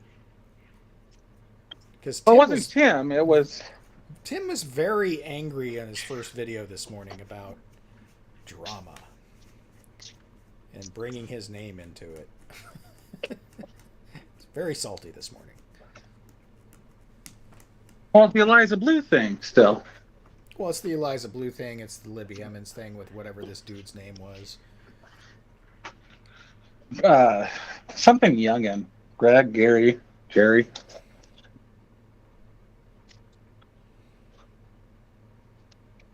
And I kind of see Tim's point that he doesn't want it to be about the drama, but when you are the drama, I don't think you get to say that, because it's not that you're the drama, it's that the drama is happening around you and you're playing a part in it whether you want to or not, so you kind of need to address it. Yeah. And just name Keemstar. Just name him. Keemstar. Drama channel. Not going to name him. Say Keemstar. Well, in this case, he's talking about Jeremy.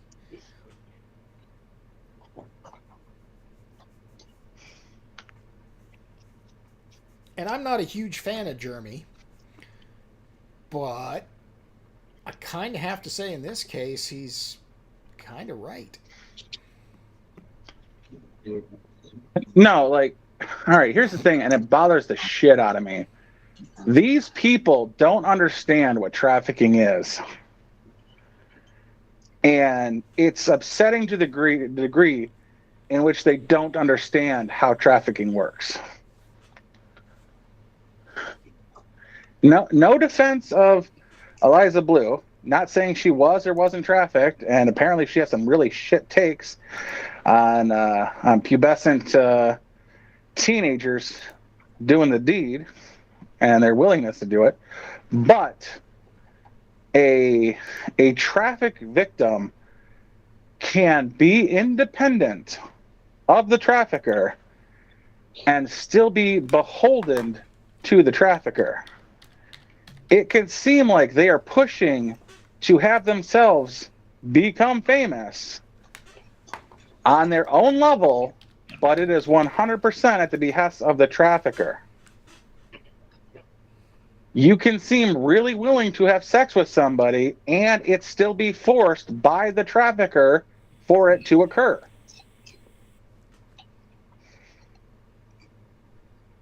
You're not going to pay $10,000 a night for a girl who doesn't want to sleep with you and is reluctant to, unless you're into that sort of thing.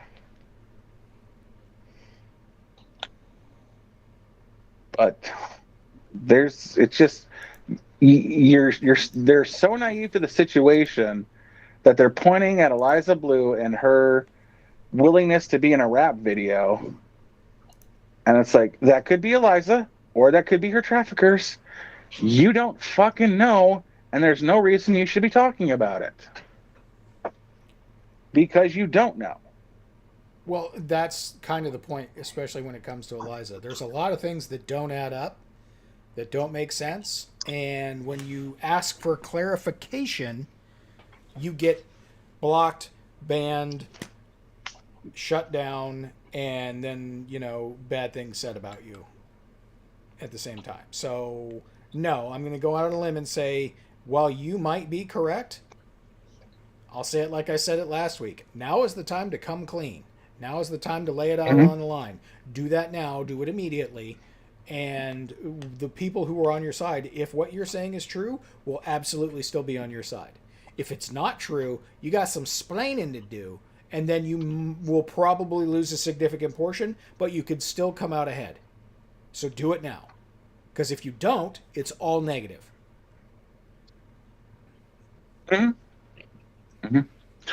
But I agree with that. But on the other side, I am 100% correct on everything I said. Not saying Eliza did or didn't or whatever. I don't care. I don't particularly trust her. But when you make statements about the willingness of this girl to be doing these things, you are entirely ignorant to what trafficking is and the situations that surround it. The threat to your family can have you out there on your own, independently looking, and still be worried about your fucking family and what they'll do to them. There's not everything is cut and dry in a situation like that. There's layers and levels, and you're ignorant if you don't understand them. To be talking about them. Everyone can have their novice opinion on something, but a lot of you are talking out of your ass because you don't know the situation, and it's sad that you have a large platform. Not saying any in person in particular, but Jeremy, for instance, can go fuck himself right to the wall sideways with the chainsaw.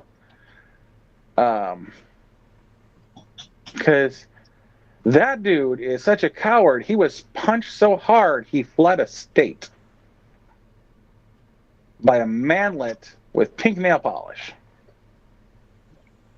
So I don't care to see. No, I have to. What? Are you accidentally unmuted? Yes. Let me take care of that. Fuck that guy. Just fuck him. Internet tough guy coward who flees small people. So I will say this who get physical. In Tim's defense. I think they're both of the same caliber. I think both Jeremy and Tim are the same caliber. I think they are unwilling to address issues that affect them directly and are internet tough guys when it comes to other things. Remember when Tim railed on people for not quitting their jobs when they didn't want to take the jab? Like, stand your ground, quit your job. It's the same thing. It's the same, well, if I can do it, you can do it. Or, my standards apply to me, but not to you. Or, whatever it is, it's the same thing. Whereas Jeremy doesn't stand up for himself when he's involved. This is kind of the same thing with Tim. Is where, Tim, no, you're implicated in this and you owe your audience a bunch of clarifications. We're still waiting for you to come out and have an opinion on Jack Murphy, who you platformed for the better part of 2 years. And when it turns out he's a lying sack of shit, you don't get to just walk away and never address it. That's a coward's move. Fucking address it. You're part of the problem. Eliza Blue, same thing. Her stories don't add up. She may or may not be a victim or not. But now it's time to come clean. Have her come clean. And you don't do what you're doing with the other things. You're part of this. You need to come clean. Jeremy's a little bitch, but he's a correct little bitch in this case. But I think it's different than... Jeremy runs nothing but a gossip channel, much like Keemstar. There's very little difference between Keemstar and Jeremy. Well, I think there's a difference between Jack, who he platformed every other Wednesday for 2 fucking years, and Eliza Blue, who he's had on twice. Just the recentness of her. Like, I could see somebody who flies people out not wanting to talk shit about them after recently having them out. It's Punk'd.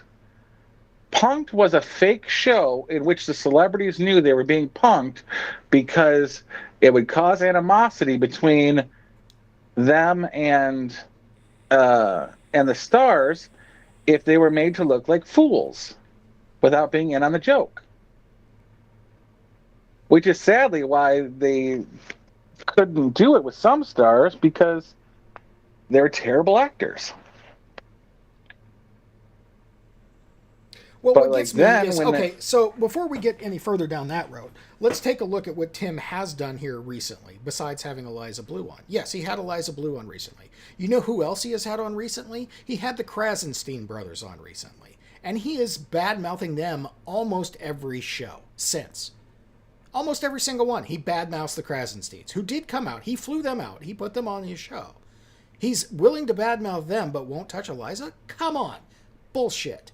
He got duped. But he also praises them for having the bravery to come on. Well, that's true, too. But why not do the same with Eliza?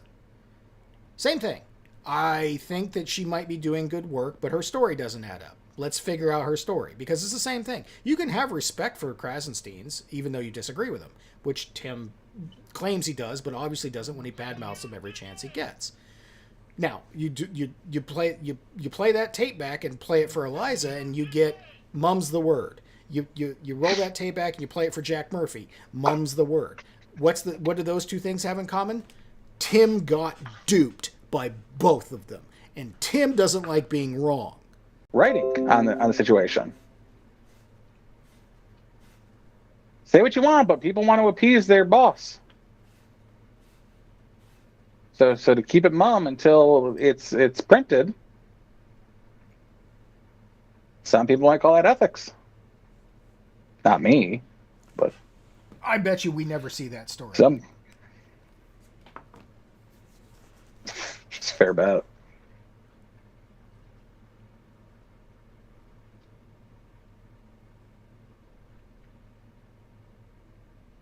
He's waiting for it to blow over, is what he's doing. Because that's exactly strong possibility. That's exactly what he did when the Jack Murphy thing broke. He just kept his mouth shut for 2 months straight. Didn't have to address it. Just didn't have him back on. Nobody's ever questioned him about it.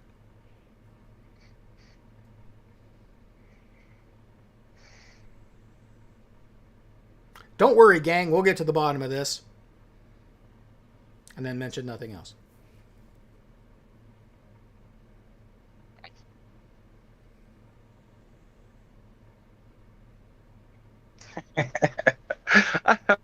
I would be so fucking pissed if I built up an empire and it got shit on by fucking Sydney Watson.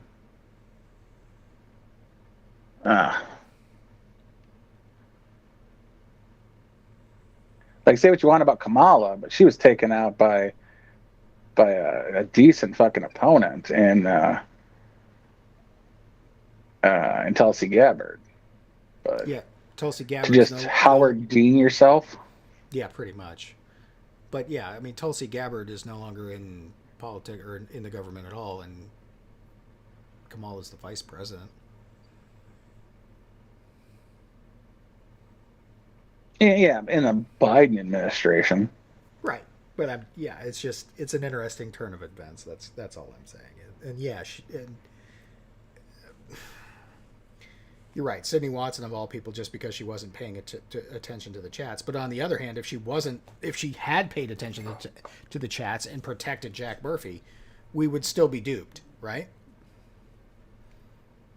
I was never duped by Jack Murphy. I've never liked that guy. I've talked shit about him the entire time. Same with Jeremy. Same with Elijah Schaefer. Same with John, Josh, Jim, Joe. Yeah, I can't put on my finger on why I don't like Elijah Schaefer, but I don't like Elijah Schaefer. I can tell you why I don't like Jeremy is because Jeremy's a buttersoft bitch, who's nothing but a gossip channel, who's clickbaity as fuck. That being said, I think behind the scenes there's something going on with Jeremy that is actually good, so I tolerate his fuckery. But like, I don't like Owen Benjamin. I don't care for Gavin McInnes, and I never really have. I liked Gavin McInnes like 8 years ago. Like, I thought the Proud Boys was funny, but like, I stopped liking him like 2018, 2019. Like, what's wrong with you? Yeah. Never liked Anthony from Opening Anthony. Stu from the Glenn Beck Show, don't care for him. Jesse Waters. My problem with Stu from Glenn Beck is, especially on the radio, I can't tell him and Glenn apart.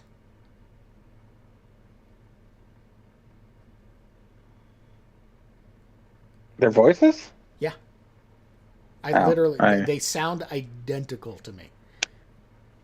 Like the way they speak, their intonations, their accents, the whole thing, they sound identical to me on the radio. It's like a dude having a conversation with himself. I stopped watching after like the fourth time he broke down in a month. I'm like, I cry more than most people, but get the fuck over it, dude. Yeah, he's the right-wing Kevin Smith. Yeah. Or I would have gone with what's Boehner's first name? If life has any sort of justification, it would be Dick. Dick Boehner. I don't remember what his first name is, but I would have gone with a right wing him, even though he's right wing. Just he's not fucking very good. But like Tim said, apparently, I think it was sometime today, or it might have been Friday's shows. Men cry once a year, women cry once a month. I'm like, dude, I've cried twice this month.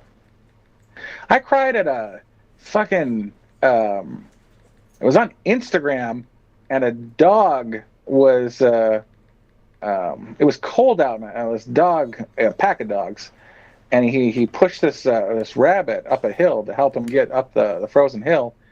At the top of the hill was a wolf, and a wolf killed the rabbit and then attacked the lead pack dog, and beat that dog down, and then the wolf headed towards his pack, and the dog stood up and got in the way. I was like, that's nice. But it brought a tear to my eye, and then a different one was a book. And I'm like, hey man, it's February 6th, and I've already cried twice. Watch your shit.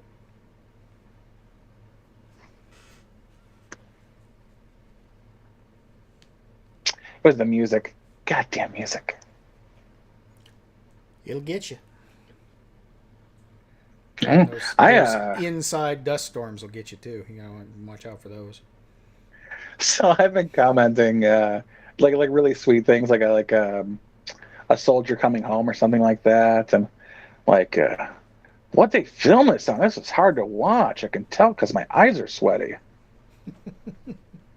And somebody commented, "This is normal filming. It's 1080i. I don't know why you're." I'm like, hey, If you look up and behind you, there's the joke.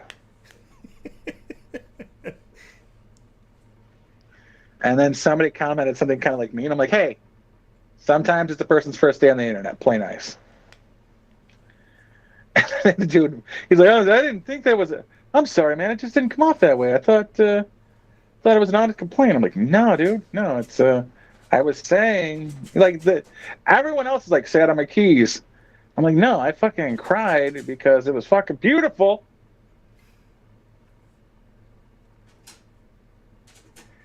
I know Harry Potter's overplayed, but man, I broke down like a little bitch when Dobby died. It's sad.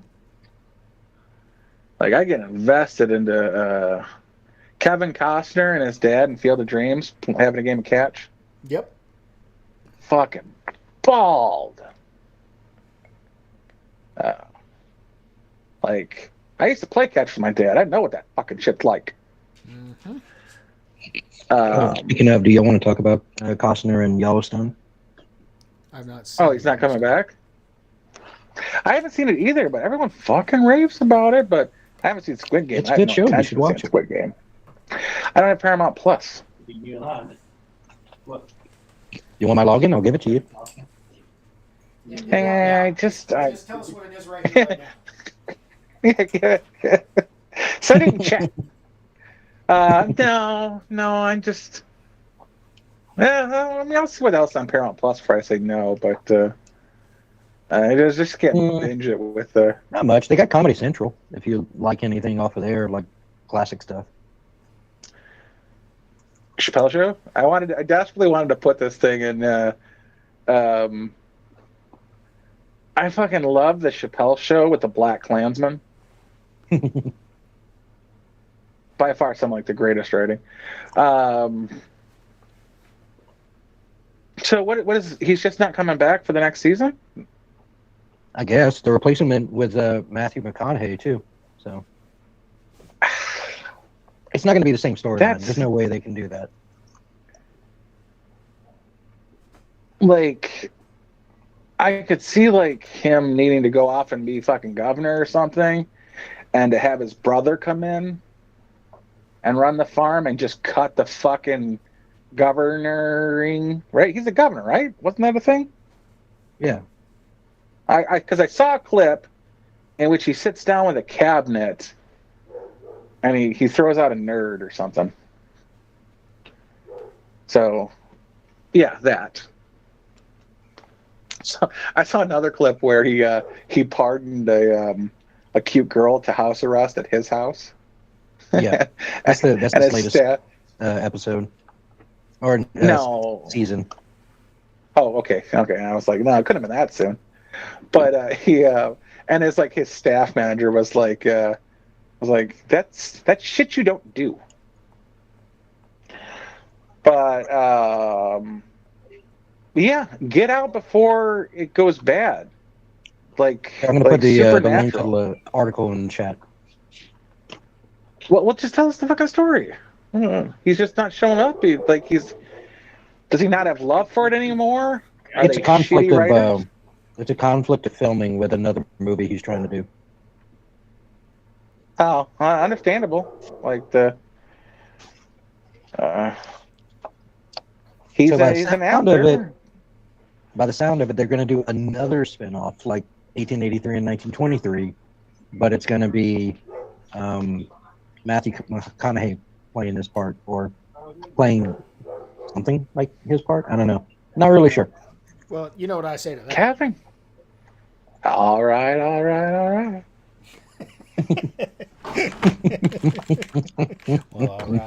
all right.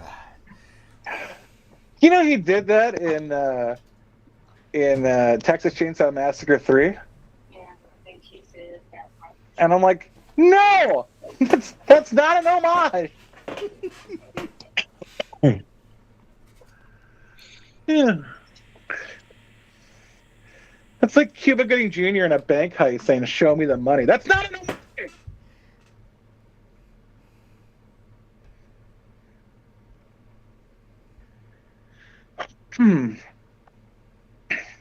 So, Kevin Costner has labors of love and they don't do well. Well, I mean, Dances with Wolves was his first one, and that did spectacularly. But For then he reasons I don't did. quite understand.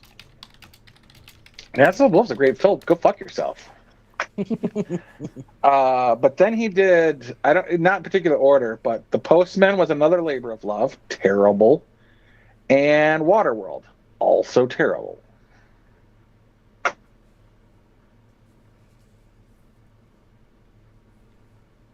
I feel so bad for like the entire cast of not Tombstone. Like a great casting if it wasn't for Tombstone. Yeah, Tombstone did kind of undercut it. Yeah, like Kevin Costner would have been a. Although I do like the other movie more than Tombstone. Wyatt Earp. Mm-hmm. It's broader. I mean, it's like it's Wyatt's whole life as opposed to just Tombstone, which is just Tombstone. Yeah, but like, I individually, I think every member of Tombstone did a better job than, and it was better cast. It's a better movie. Yeah, well, that's the opposite of what Garrick just said. Right, Garrick's wrong. That's fine. He often is. Yeah, fair enough. It's like your opinion, man.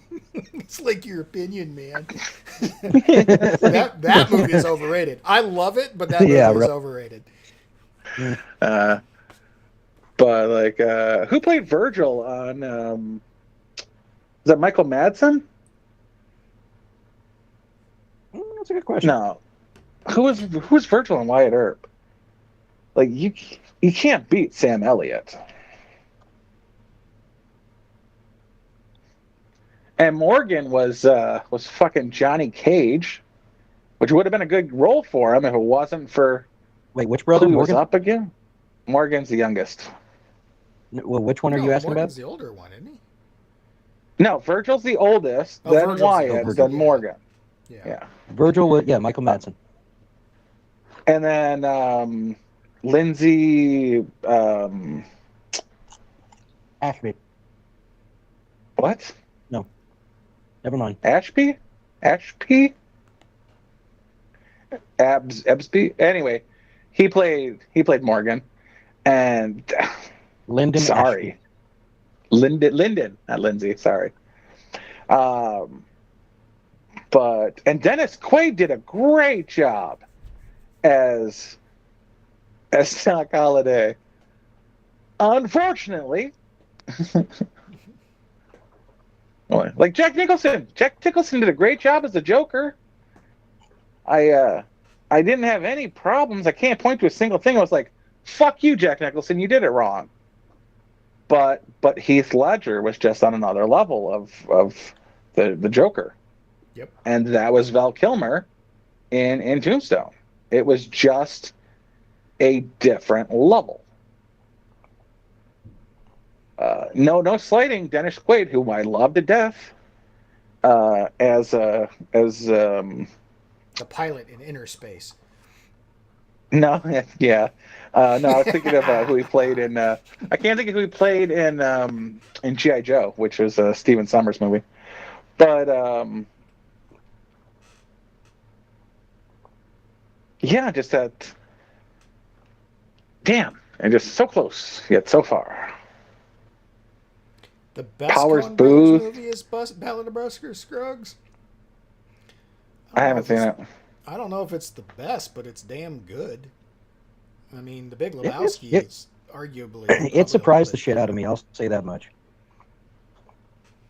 Because I walked in having no idea what to expect.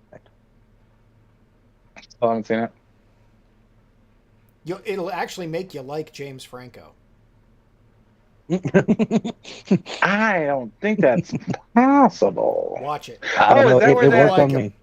Watch it. Is that where that first time comes from? Yeah. Yes. Oh. Okay. Have you guys seen Ridiculous 6?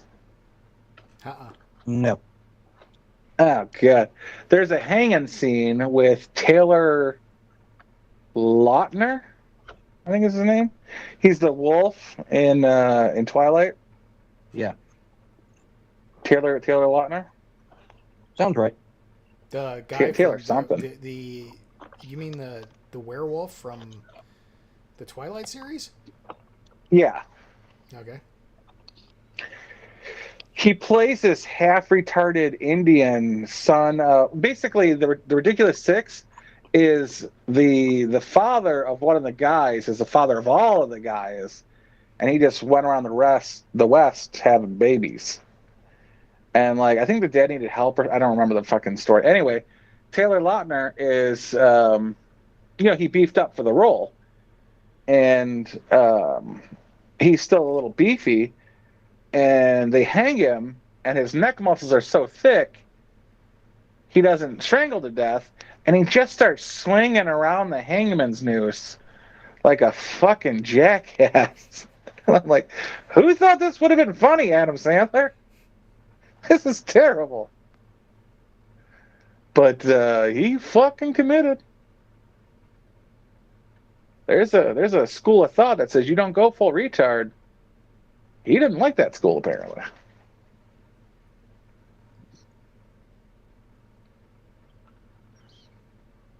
But yeah, that's definitely, it's got to go on my list. I have to find out what it's on, and then I'll watch it. I watched it on Netflix I want to ask. originally.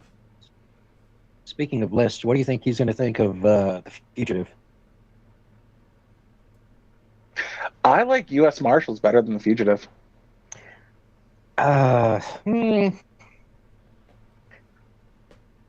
Just because it has Robert Downey Jr., I'm tempted to agree with you. It has Wesley Snipes and fucking Tommy Lee Jones. They both have Tommy Lee Jones. the dumpy guy. Well, yeah, I know that one, but the dumpy guy on the dumpy white guy. To be fair, actually, he has to watch. He has to watch The Fugitive first, because if you watch U.S. Marshals, spoiler alert, the guy. Wait, is it this one? Yeah, the guy dies. Yeah, the guy dies in U.S. Marshals. So if you see him pop up in The Fugitive, you're like, wait, what the fuck? So there is a chronology too. Okay, yeah, I guess. Yeah. Noah, what's his nugget? Yeah. The chunkier guy, not Joe Pantoliano, but the other guy, plays Father Munster in the new Munsters movie. Yeah. And Joe Pantoliano plays a piece of shit and everything else.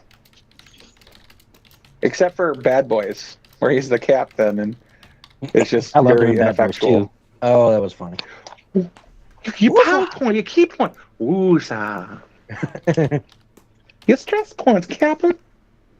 Is there a Bad Boys 3? Nah, wait. I don't think so. But don't quote me on that.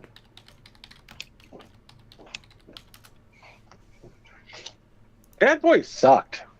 I enjoyed it, but there's the chick in that movie that just sucked the whole thing out of me. Like Linda Florentino in Men in Black. It just...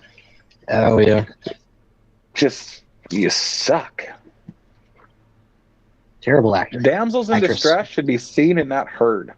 No, Linda Florentino's a decent actress.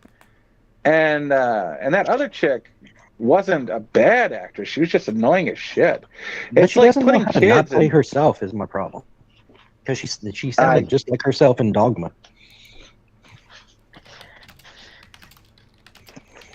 Oh, Garrick, you spoiled child. Yeah, I know. Have you never watched anything with Tanya Roberts or Kathy Ireland or Cindy Crawford or... No, probably not. And I know Cindy Crawford. Who's actually decent is Angela Everhart. Even though she's got a unique speaking style, it's seductive Valley Girl. Like, it's not like, oh my god, but it's very drawn out and seductive. But Tanya Roberts, who is 100% a Valley girl, was cast to play Sheena, goddamn Queen of Africa. It's literally the story of Tarzan, but with a chick.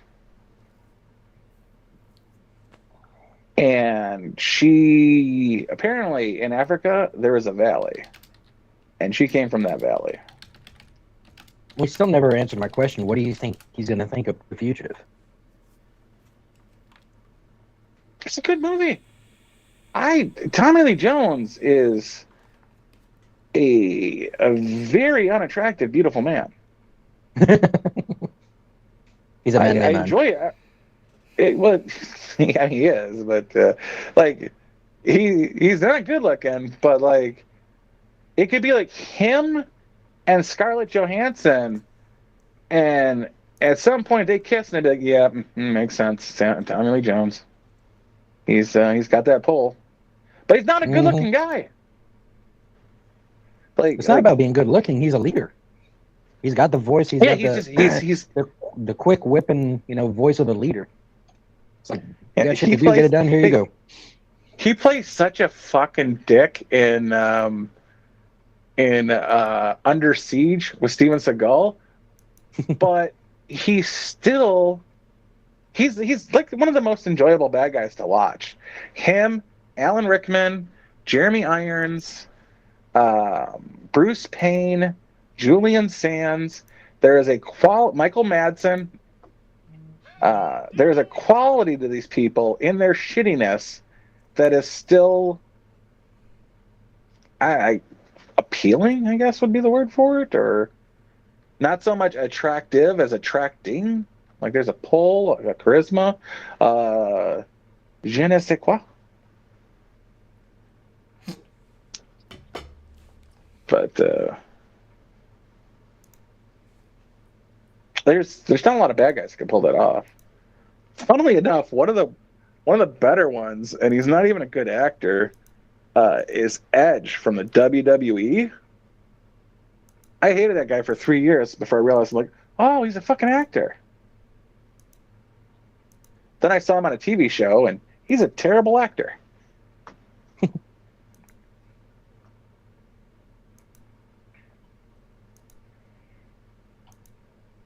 Who else is a good bad guy? Jean-Claude Van Damme is not a good bad guy. What are you doing here? He was shit in Expendables 2. Andy Griffith, bad guy. Who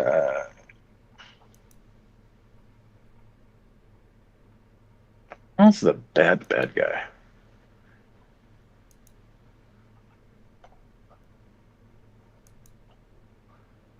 Captain Kirk was a bad guy on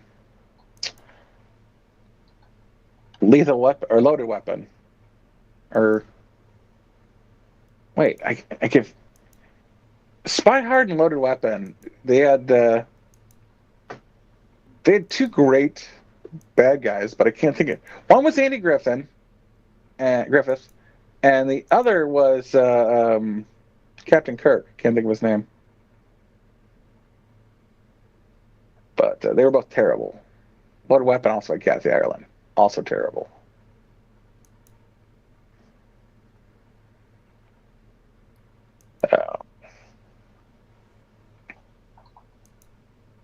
Black Dynamite had Nixon, who was also a very bad guy.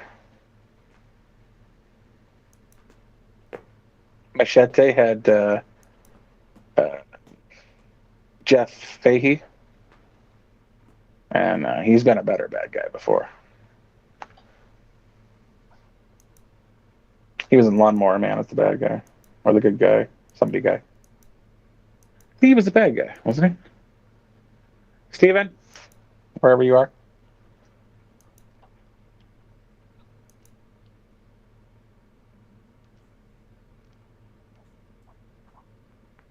How's your router working, Sean? Where are you?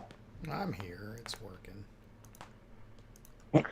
I just got schooled by Maynard that Tom Waits was in the Ballad of Buster Scruggs, and I had no damn clue. Wait, who? Tom Waits.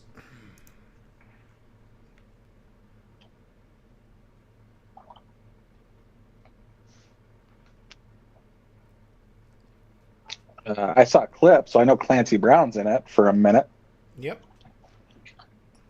Just a minute. About that, yep. Oh yeah, he was the prospector. That was a good bit. I like that story.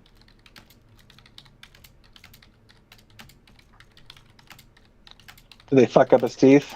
Well, even more. No, I don't think so.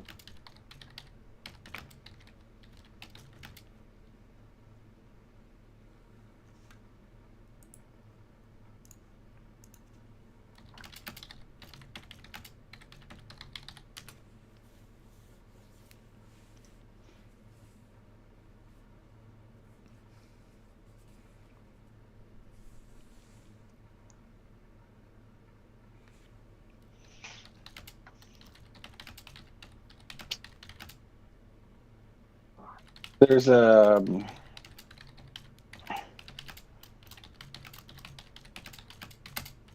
wasn't he Renfield in Renfield. Dracula? Yeah, in Bram Stoker's Dracula. Yep, he was Renfield.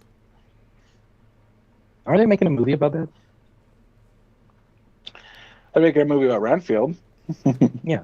Yeah, unfortunately, it's not Tom Waits, but yes, it's who is that pretty boy kid that's in like a bunch of shit that's playing Renfield?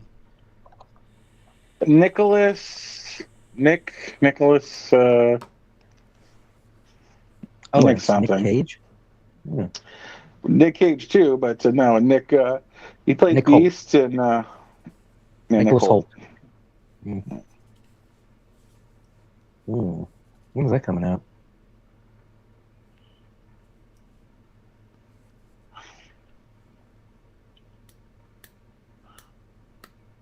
I don't know, but once I learned Nick Cage was Dracula, I was like, okay, I was kind of gonna go see it until I found out that Nick Cage was Dracula. Now I'm definitely gonna go see it.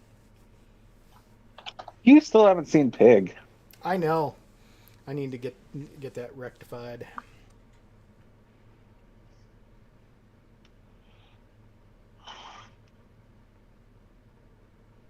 Let's see, Prisoners.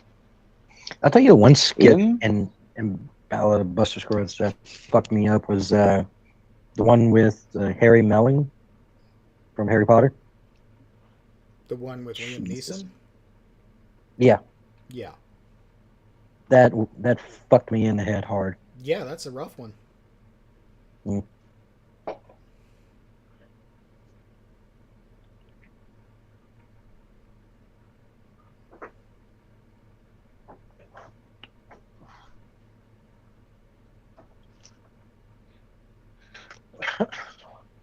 All right. I think we can get out of here now. I suppose we probably could.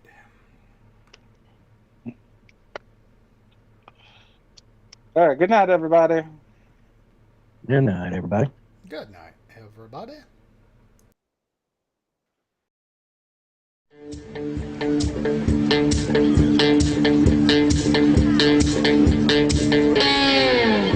Well, I believe in good vibrations is what creates a beautiful nation.